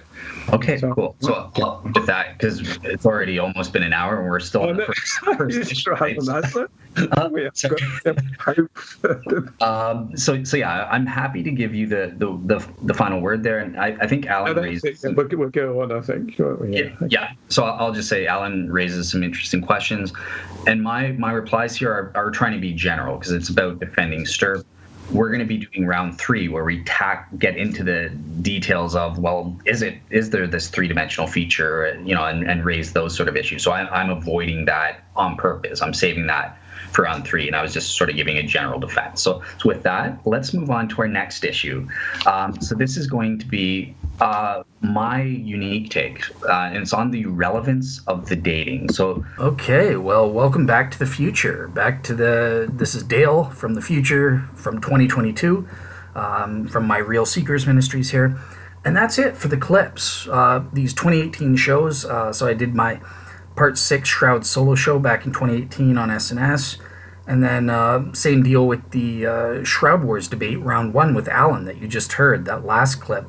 That was done in, I think, December of 2018, either late November or mid-December to mid-December 2018. So here, back in 2022, I want to give my proper assessment, and if I had the proper time to actually debate Alan fairly and properly, then this is some of the stuff that I would have said. So let's start with my assessment of Alan's opening speech. Once again, very long-winded, and I was actually kind of shocked. There was very, very little in the way of substance or substantive points being raised. Now, there were a heck of a lot of points. One might say Alan engaged in the infamous Gish Gallop, as it's called, where you raise like 100 points, so it's impossible for your opponent to respond to every single one properly. And obviously that happened to me. I had to kind of select or pick and choose and follow my own opening. I had my own opening case as well that wasn't correlated to what he was saying. But yeah, I found that he engaged in a Gish Gallop, and very little of those points were substantive. It was really all related to fundamental nonsense and bias on the part of Alan, the Shroud Skeptic here. So I think he engaged in projection and displayed a profound ignorance and skeptical bias in his opening presentation. So let me go over some of the points that he raised here. So the first thing he did was raise the analogy of the bridge, where people didn't know how it was built. I mean, this is the same way people didn't know how to build the ancient Roman buildings, blah, blah, blah, not a problem. But his main point in raising this analogy is to say, well, that's what people are doing with the Shroud. Imagine somebody went, oh, those bridges were built by aliens or built by God or something like that. Don't jump to conclusions. Don't make this argument from ignorance. I don't know how it was built, therefore aliens, therefore God did it, or whatever. This is his fundamental lay skeptical point at this point. And at this point, I've heard it so much, I just have to roll my eyeballs, because no pro-Shroud expert is doing this. We're not just, duh, I don't know how it was made, therefore God. Stop letting your skeptical bias blind you, Alan. Be charitable to your opponents. Actually listen to what they say. Don't listen to the Shroud skeptics. Don't listen to what Joe Nickel or Colin Berry tell you we say. Read for yourself. And Alan clearly doesn't do that. He has no clue what the pro-Shroud experts actually did. They did not engage in an argument from ignorance. They did not engage in jumping to assumed conclusions or anything like that. They followed the data. Their conclusions strictly inferred rationally from the evidence and proof published in the peer-reviewed journals. You're just ignorant and biased if you dare say that they were jumping to conclusions. You just don't know what you're talking about, and that has to be dismissed. His next point is that, the STURP scientists themselves weren't qualified. He hinted that they weren't qualified, and that's going to come up in my opening presentation in general as well.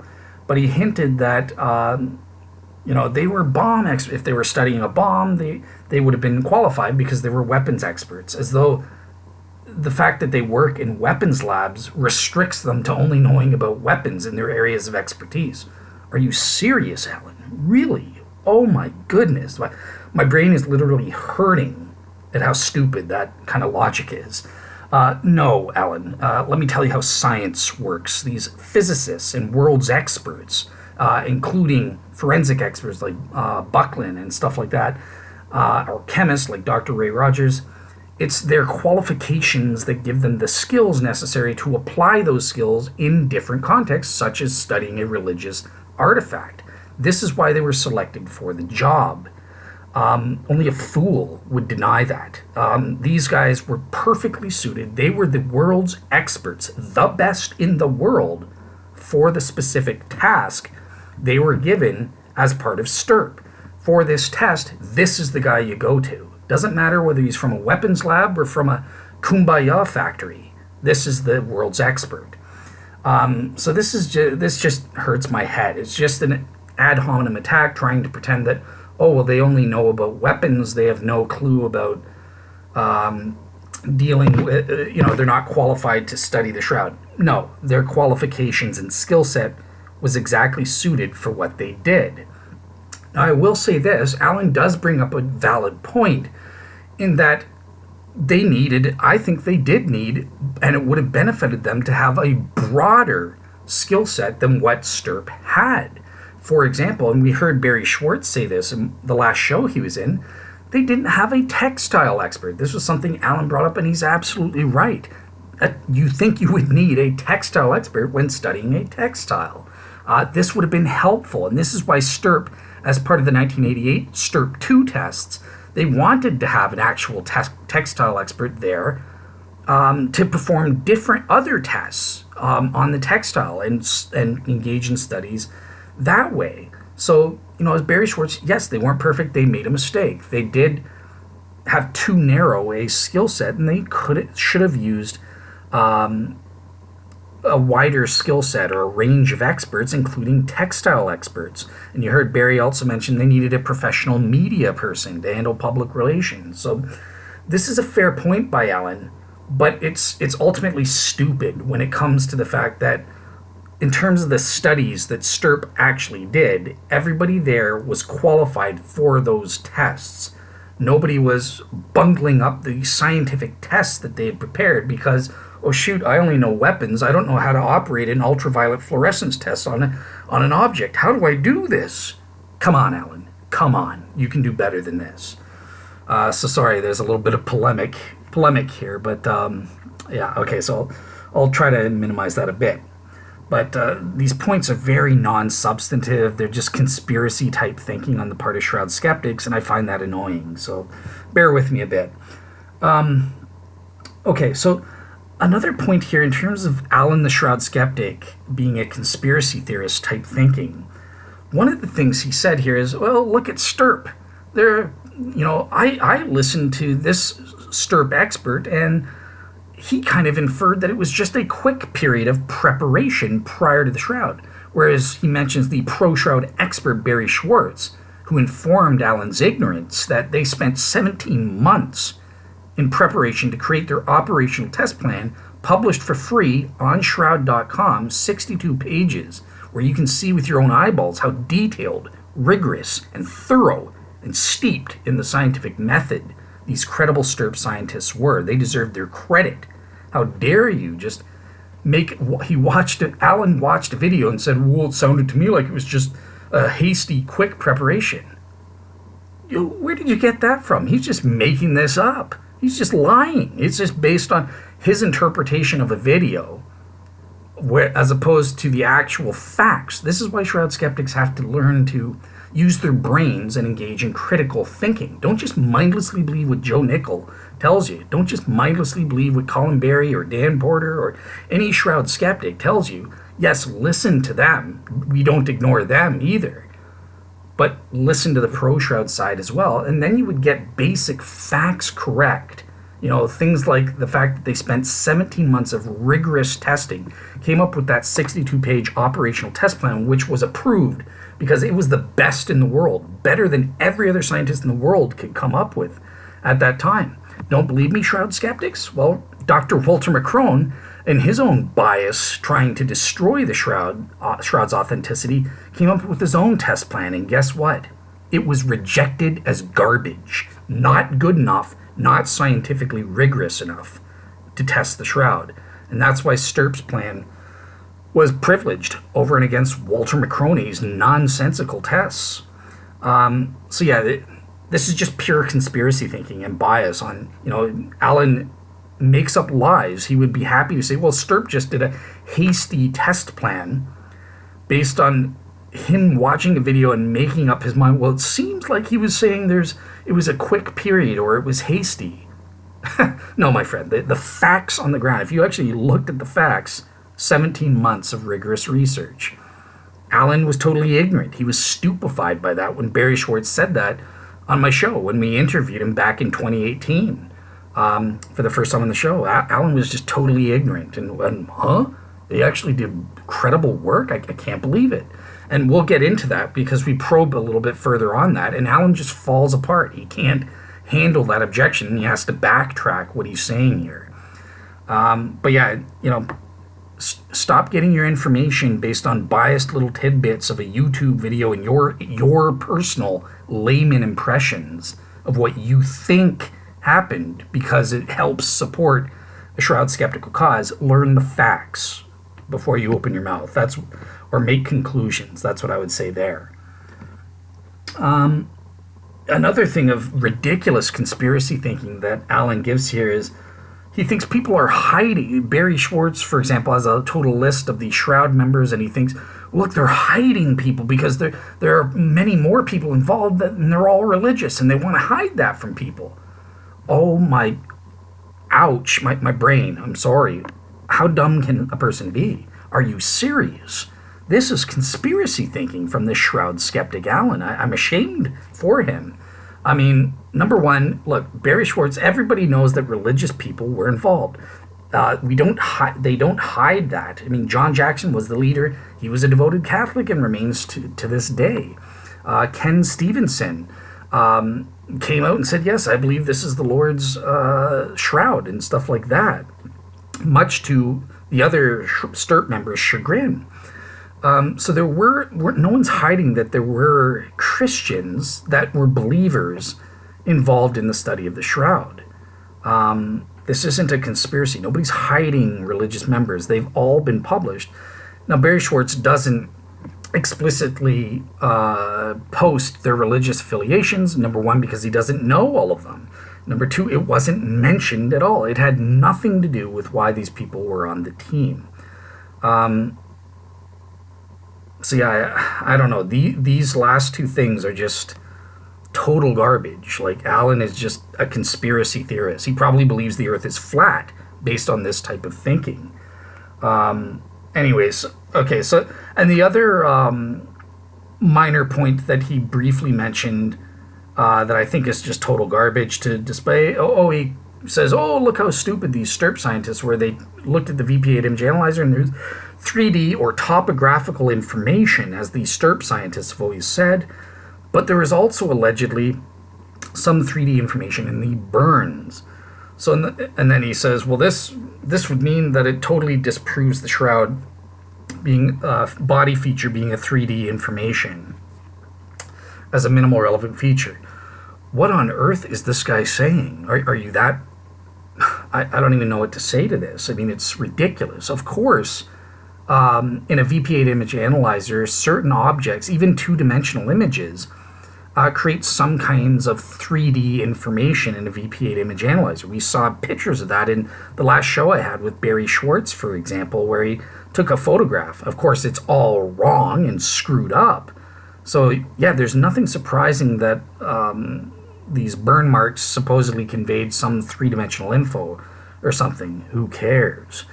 What's amazing is that with the Shroud of Turin, it's perfectly correlated to a human body.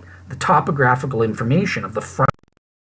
I find it incredible that you think because there was some other 3D information in other things that aren't actual three-dimensional objects or bodies or something like that, that this disqualifies the tridimensional information. And in fact, as we learn, Alan himself in a later Shroud Wars debate acknowledges that there is this topographical information. It is, in fact, a minimal relevant feature. He realized he had been bamboozled and was totally ignorant as to what he was saying in this part of the show. And again, we were going to debate it fully in round 3, but we never got to that.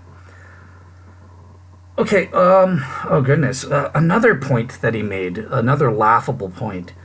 He says, oh, look, just Google search STURP plus pseudo-science, and you get well over 1,000 results.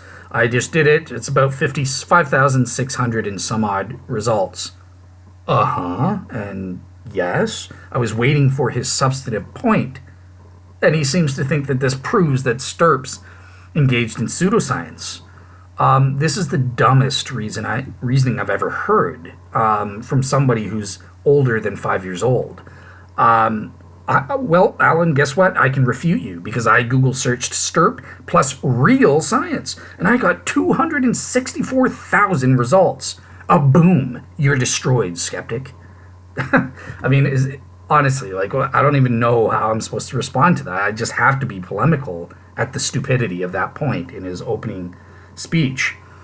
Okay, so now we're down to his two main substantive points, as substantive as I could get it. So the first is the issue of peer review. And he admits, well, look, the credible STURP scientists, yes, they got all the results published in secular, peer-reviewed science journals, the best in the world, the most credible in the world, that everybody, scientists in the world, publishes their journals in. And again, all those papers for free on shroud.com. But let's just take a look at some of these journals. Here's just to name a few. Journal of Biological Photography, X-ray Spectrometry Journal, Applied Optics, one of the most famous journals in the world, Canadian Society of Forensic Sciences Journal. These are the most credible science journals that the world has ever seen. And What's Alan's response? He just wants to dismiss it and say, well, sometimes things get published in peer review when they shouldn't be published in the peer review, and they have to retract those journals. Yes, that didn't happen with the STURP papers, Alan. They're still going. They're still published. They didn't get retracted because they were based on credible, real science, unlike what Shroud skeptics like you depend on. These still remain, and they have the highest impact factors of any of most papers in the world. So, very high impact factors on these papers. They're referenced all the time by credible scientists around the world. So this is just dismissal of the evidence. And think about it: the number they've got over 2 dozen peer-reviewed science papers. All of them just happen to bungle it up and get it wrong in your view. This is what you'd have to advance. Come on, Alan, you're just biased. You'd want to dismiss the evidence. Let's contrast this with Dr. Walter McCroney, for example, because he published his results saying the shroud's a fake in a journal, right? In the Microscope. Again, a credible scientific secular journal. What's the problem? Walter McCroney, that was his journal. He was the editor at the time his journal was published. Of course he approved his own writing. It wasn't truly peer-reviewed. It was just, this is my journal, publish it now. That's it. That is pseudoscience, and this is what Shroud skeptics like Alan just mindlessly believe. They have no problem with that, whereas the STURP scientists were under intense scrutiny, more so than any other scientists in human history, because of the subject matter.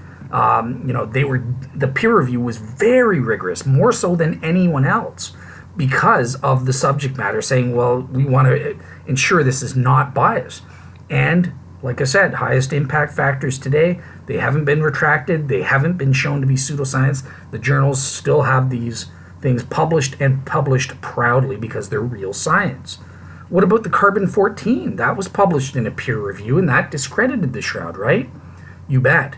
But Nature is a credible science journal.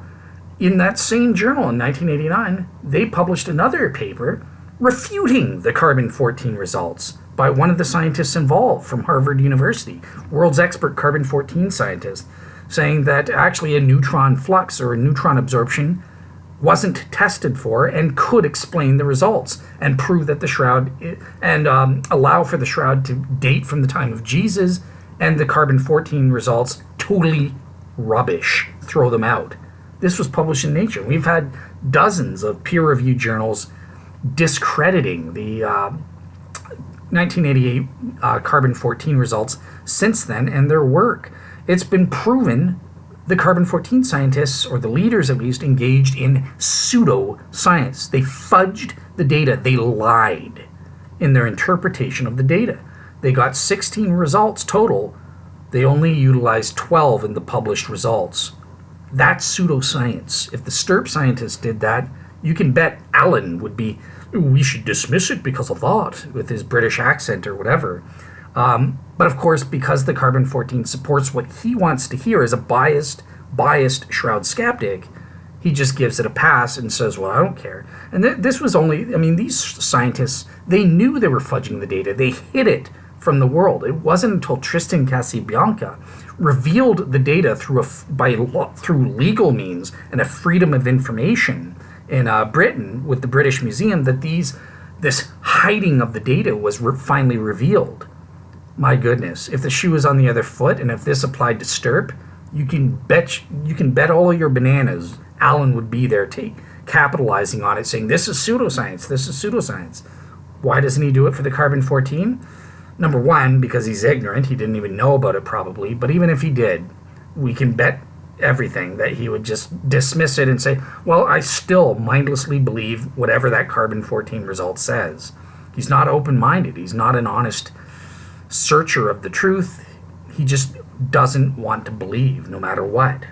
So that's pathetic. In terms of peer review, STURP has it. All the Shroud skeptics don't have it. That's the way it is, unfortunately. Okay, finally, his last substantive point. This was the main thing he kept. This is the main thread. The theological bias of these STURP scientists, and talking about how a lot of them were Christians, wearing crosses. They were believing Christians and believing in radiation, apparently, even before the STURP investigation took place. This is just total nonsense. So in the first place, yes, there were believers. Everyone admits that. Nobody hid that. Totally irrelevant. And they engaged in an operational scientific test plan that passed secular scientific standards. They followed that operational test plan, and they got the results published in the peer-reviewed journals because it was pure science. The instruments don't care about their religious affiliations, and the tests that they performed were suited for the conclusions that they derived from the results of those tests. Bada boom, bada bing, you're destroyed, Shroud Skeptic. You have nothing. Theological bias means nothing. Totally irrelevant. You cannot prove that their theological bias had anything to do with the results and conclusions that STURP got, and that the pro-Shroud side bases their subsequent arguments on. STURP is the foundation. It doesn't engage in anything theological. Religion had nothing to do with it. You heard Barry Schwartz, the eyewitness, who was a part of that team himself, even attest to that. So yeah, this is just poisoning the well. That's all Alan is doing. He's engaging in fallacious reasoning, trying to poison the well and say, oh, well, there were Christians involved, a lot of Christians. And some of them believed and even said that the shroud was the authentic burial cloth of Christ. Oh, no, that proves they were biased. No, this is begging the question. This is just showing Alan's skeptical bias. He's just dismissing anything that a Christian says. No, that's not the way science works. You're not allowed to do that. By the way, obviously that's fallacious reasoning because, okay, great, the carbon-14 science disbelieved in the shroud prior to their doing the carbon-14 dates. Throw it out, Alan. You don't believe that, do you? Nope. You hold on to the carbon-14 results, and you're a pathetic hypocrite at that point. So yeah, it's just nonsense. Look at Walter Macron. That fool was biased way before he ever got the shroud samples. Yet not a problem for Alan. No, his reasoning is logically fallacious. Look, they did the proper prep work approved by secular science. They followed through with that proper operational test plan in accordance with proper scientific methodology, and they followed up with that through proper scientific methodology. In terms of any subsequent theological conclusions that they derived from their scientific work on STURP, that's irrelevant. That has nothing to do with the work that STURP did or the conclusions that STURP did. And quite frankly, there's nothing wrong with further theological speculation. Just because I'm a Christian and derive Christian theological conclusions from what's the scientific work of STURP, that doesn't prove that I'm biased or that STURP's work is all a lie, any more than the fact that Walter Macroni or the carbon-14 scientists were all a bunch of biased crocs. No, that's totally irrelevant. Instead, we look at what they actually did and what they produced and what their methods were. And it's because of those reasons, the scientific substance, we can rule these people out. Walter Macron was a pseudo-scientist. The carbon-14 scientists were, not all of them, but the leaders were pseudo-scientists. And all the evidence proves that. We have evidence. It isn't an unsubstantiated claim, like where Alan just says, well, some of them were Christians, therefore they must be biased. Therefore, everything they did must be thrown out. No, Alan, no. All right, so let me move on to the next part. So this is where I try to give my opening speech. It doesn't really happen fully because Alan kind of interrupts midway through it. But yeah, let's go through the next chunk. Whatever it is. Okay, so just a few follow-up points based on the rest of that, the rest of the discussion to the final ending point.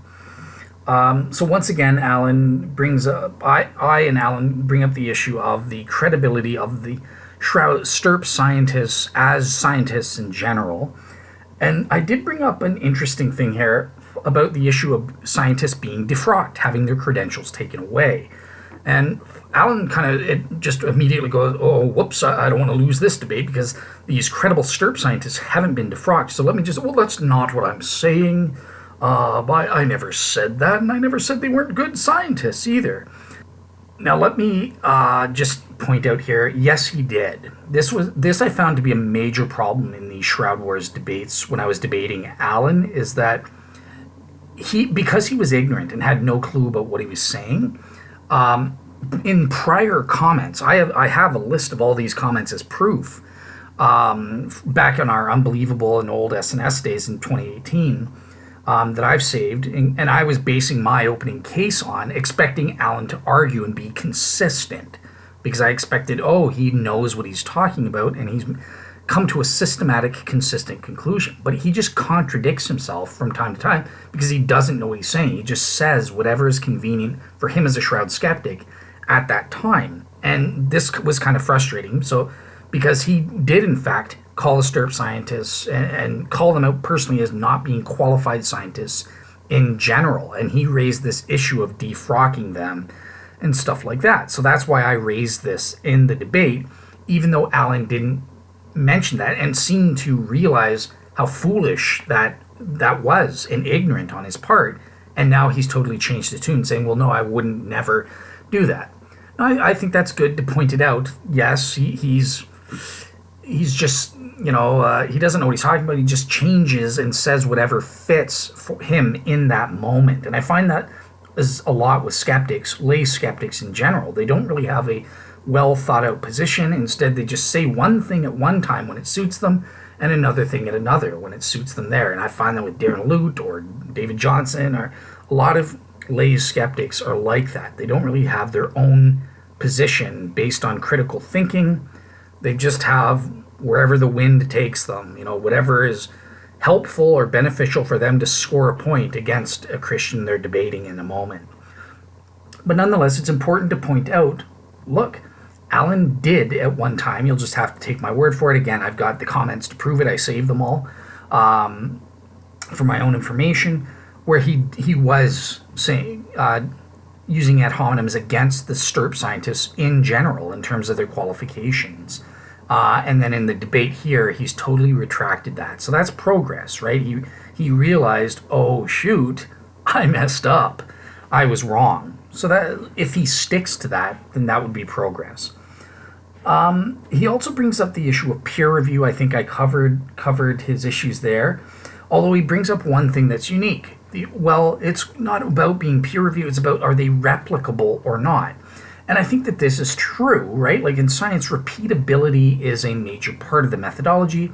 And unfortunately, we don't have that in a lot of cases with the Shroud of Turin. We don't have the ability to go in and redo or repeat these same scientific experiments and see if we get the same results. So that is a genuine substantive issue. Although again, using that and saying, well, because it's not repeatable, it's just meaningless that they were peer reviewed, that's stupid. Who knows where the heck Alan got that nonsense from?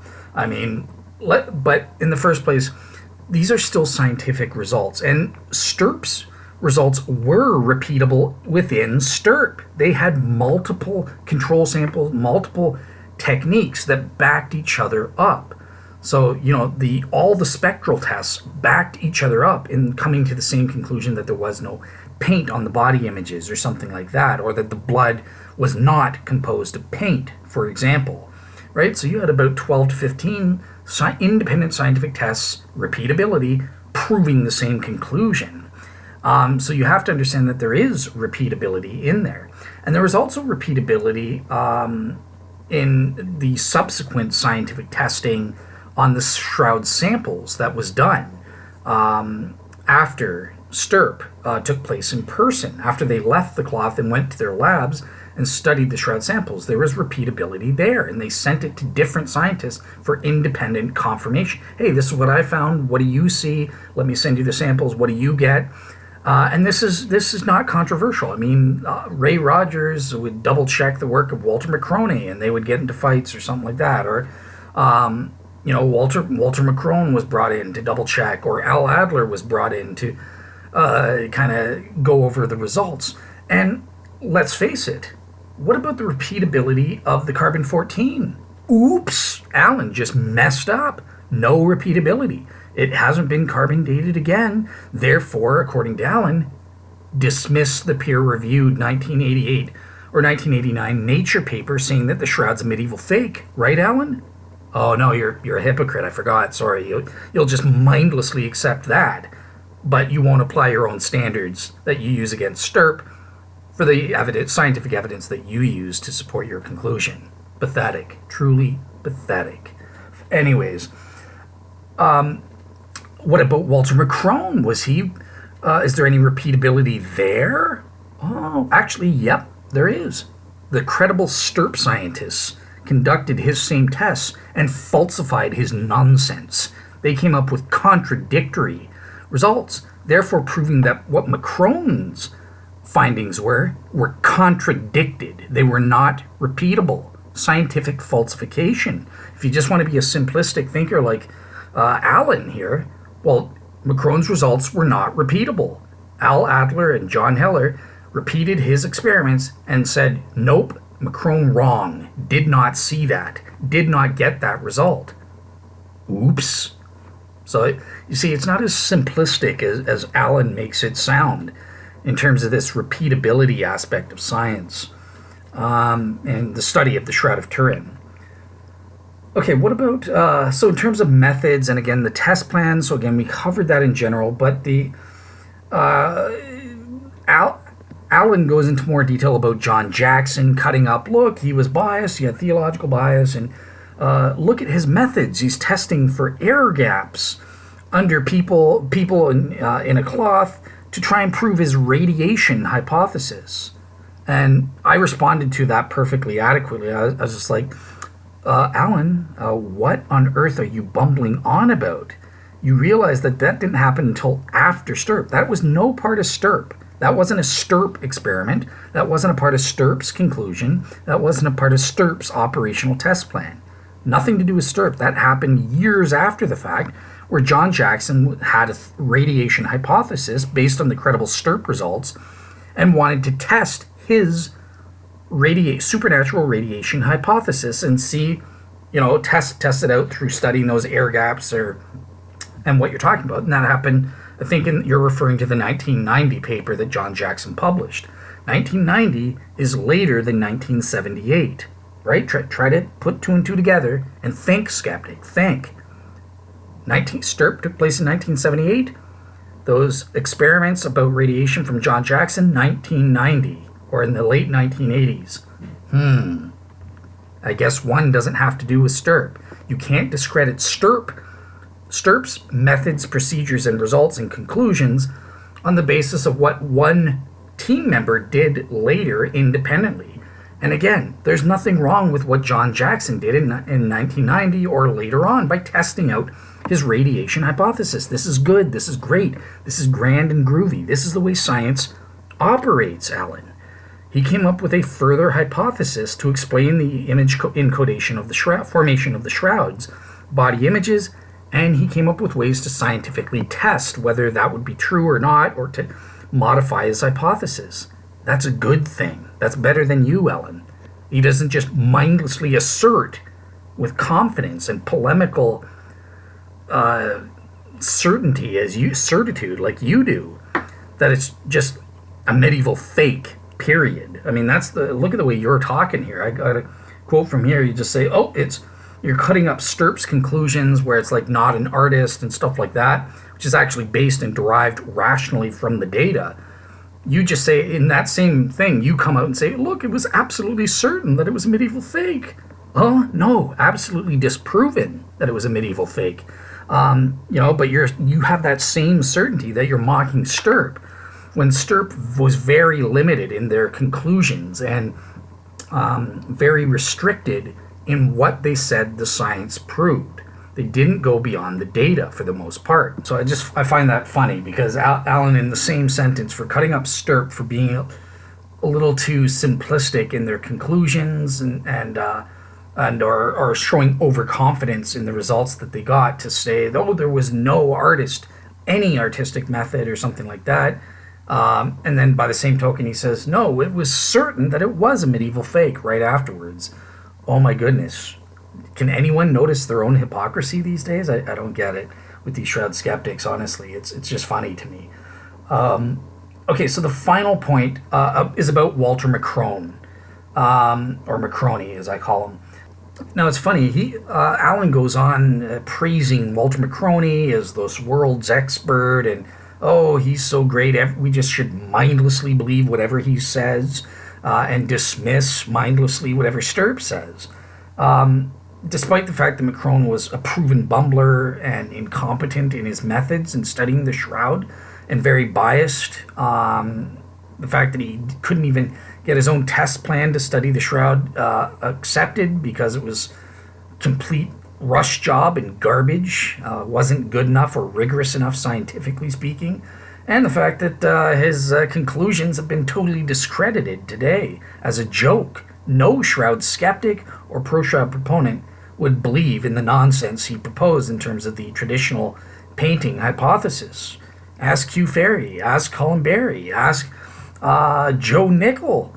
My goodness, even Joe Nickel, who worships Walter McCroney, doesn't believe the nonsense about it being a traditional painting like McCroney did. My goodness. But this is the man that Alan wants to worship. But I just wanted to, obviously I've refuted in my Shroud Solo Show Part 8, totally refuted all of McCrone's findings. They've been discredited, just like his reputation, and rightly so. He's, in terms of his findings with the Vinland map, that's been discredited or is now controversial at the very least, in the same way that his findings on the Shroud are. But I wanted to share a personal anecdote from my friend, pro-Shroud expert Barry Schwartz, with McCrone, because he was telling me where he was presenting at the American Chemical Association back in the day. This was after McCroney himself was killed. But McCroney had presented at that conference to chemists, secular chemists knowing nothing about the Shroud, just scientists, basically, at this ACA. And McCroney presented his results a few years earlier, of course, manipulating the data, lying as usual, Shroud skeptics like to do, and giving overconfident results, saying it's proven absolutely certain it's a painting, and all this stuff. And all the chemists, because they were ignorant, they didn't have a clue about anything, they just mindlessly believed Walter McCroney, just kind of like what Alan does, right? McCrone's a reputable scientist. Why shouldn't we just believe what he says? But then all of a sudden, Barry, years later, came and presented to them. And all of them, they were radically shocked by learning the truth and incompetence of Walter McCroney. In the first place, McCroney had lied to these people and made it seem like he actually examined the Shroud in person. He never saw that cloth at all. His eyeballs were never in Turin to see the Shroud of Turin. He had no clue about the spectral data and all of that stuff and all the good information from STURP back in 1978. And subsequent to that, he just dismissed it because it was inconvenient for him, what he wanted to be true. And so, after Barry, he was there with a McCroneyite disciple after McCroney was dead. And, the American chemists, the chemists there were just not impressed with the McCroneyite. And when Barry came out, he just destroyed point after point. And the most shocking thing to these chemists was like, wait a second, he made these conclusions and he didn't even see the cloth? My goodness, ridiculous. And a lot of them were shocked by this and saying, yeah, we got to believe STURP. The heck with McCroney. He doesn't know what he's talking about. He never saw the cloth. I just remember Barry. I probably bungled that story. Hopefully Barry will tell it on one of my podcasts because he's a better storyteller than me. But I just found it funny that, look, once Barry revealed the truth about McCroney, and these secular chemists knowing nothing about the Shroud of Turin, having no interest, no care about it at all, these secular scientists in the field of chemistry at this academic association, in the first place, they kind of mindlessly believed McCroney, and then Barry presented the truth, totally changed the minds of these people. Scholarly consensus on the pro-Shroud side in terms of chemistry versus McCrone's results. And it was devastating for them when they realized he never laid eyes on the cloth. He didn't examine the cloth specifically. Therefore, STURP's results and conclusions privileged over Macron's. Macron's, throw it in the garbage. So that's what these chemists came to the conclusion. Yeah, so that's it in terms of my reaction or review of this debate between Alan and myself, this section of the debate that's never been aired. Yes, I realize this was very, very polemical and very, very, trying to be entertainingly polemical against Alan.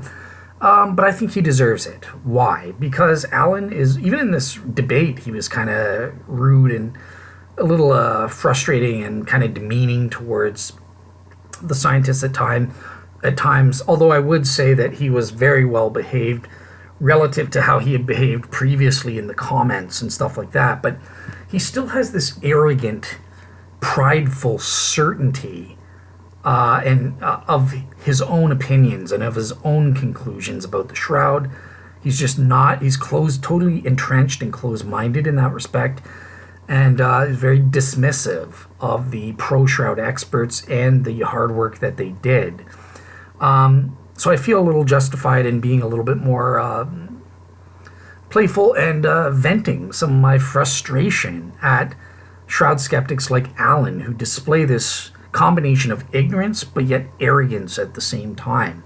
I think that we need to get strong and assertive against these people, wake them up, jolt them out of their entrenched stupidity, and get them thinking, even if they're Shroud skeptics, think more along the lines of the actual Shroud skeptical experts. I have respect for Hugh Ferry. He gets into the details. He tries his best, as far as I can tell, to look at both sides. Yes, I disagree with him. He does in fact agree with Alan more than he would with me on this front, probably. But at least in terms of STURP's effectiveness and stuff like that, or in terms of the Shroud being a medieval fake, he definitely agrees with Alan over me. But at least Hugh's a respectable skeptic, and he's not the only one. There are other Shroud skeptics that engage in actual experiments. They actually engage with the literature, engage in critical thinking of their own to come to their own conclusions. And regardless what we think of, well, that doesn't work, or maybe that's a ridiculous conclusion in my view, at least I can respect Shroud skeptics like that. What I don't respect is when there's a fundy-laced Shroud skeptic like Alan or some of the S&S skeptics who just dismiss all of the evidence. They never seriously engage with the material to try and make up their own minds seriously. But yet they have, they're entrenched in their ignorance. And again, ignorance alone isn't enough for me to judge. I mean, I was ignorant of the Shroud until I did it. I'm still ignorant. I'm part of the Shroud Science group. Trust me, I can see these experts debating, and I'm like, oh my God, I'm totally ignorant. I need to learn more about this. So ignorance alone isn't bad. And even entrenched ignorance, I still, I'm a little bit more harsh on that. But even still, like, I wouldn't go out of my way to say, okay, you just don't want to learn about the Shroud. Fine, I can respect that's your take, and I'll just leave you alone. But with the Shroud skeptics like Alan, there's not only an entrenched ignorance, there's this combination of arrogance as well, this prideful arrogance that I'm right, anyone who disagrees is an idiot, you're stupid, how on earth can you even... I mean, like, the arrogance of Alan comparing pro-Shroud proponents to people like flat earthers and people who have Elvis sightings, or, remember he gave that Google search example that just literally hurt my brain with how stupid that point was. When he was searching STURP and pseudo-science, that pushes my buttons. That's sort of my pet peeve, where causes Dale to become a little bit more polemical than I usually am. But that said, hopefully if you can get beyond that, you'll see that I have raised substantive points as to the reasoning behind Alan's argumentation, and how flawed it is, and how really there's such a lack of substance. Yeah, he said a lot of stuff, but he didn't say a lot of substantive stuff. He made maybe like 2 or 3 points where I kind of went, okay, Alan has kind of a point here, and then I carried on and gave my point on it. Most of it was just conspiracy theory level stuff. I mean, doing a Google search of STURP plus pseudo-science, finding over 1,000 results, and thinking that proves something. Are you serious? Anyways, that's it. This show is long enough, so I'm going to shut up. And hopefully in September I'll be taking a break. Hopefully I'll at least get a couple weeks off. But by the end of September, you'll definitely be getting some shows up. Might be sooner, depending on if Barry's friend Arif Khan wants to come on to discuss his Islamic take on the evidence from the Shroud of Turin. But otherwise, it'll be towards the end of the month with David Kemble Cook continuing that series. And of course, our monthly Theo Geeks podcast, where I'm picking the topic on egalitarianism versus complementarianism. Can women be ministers in the church? With that said, have a great week, everybody.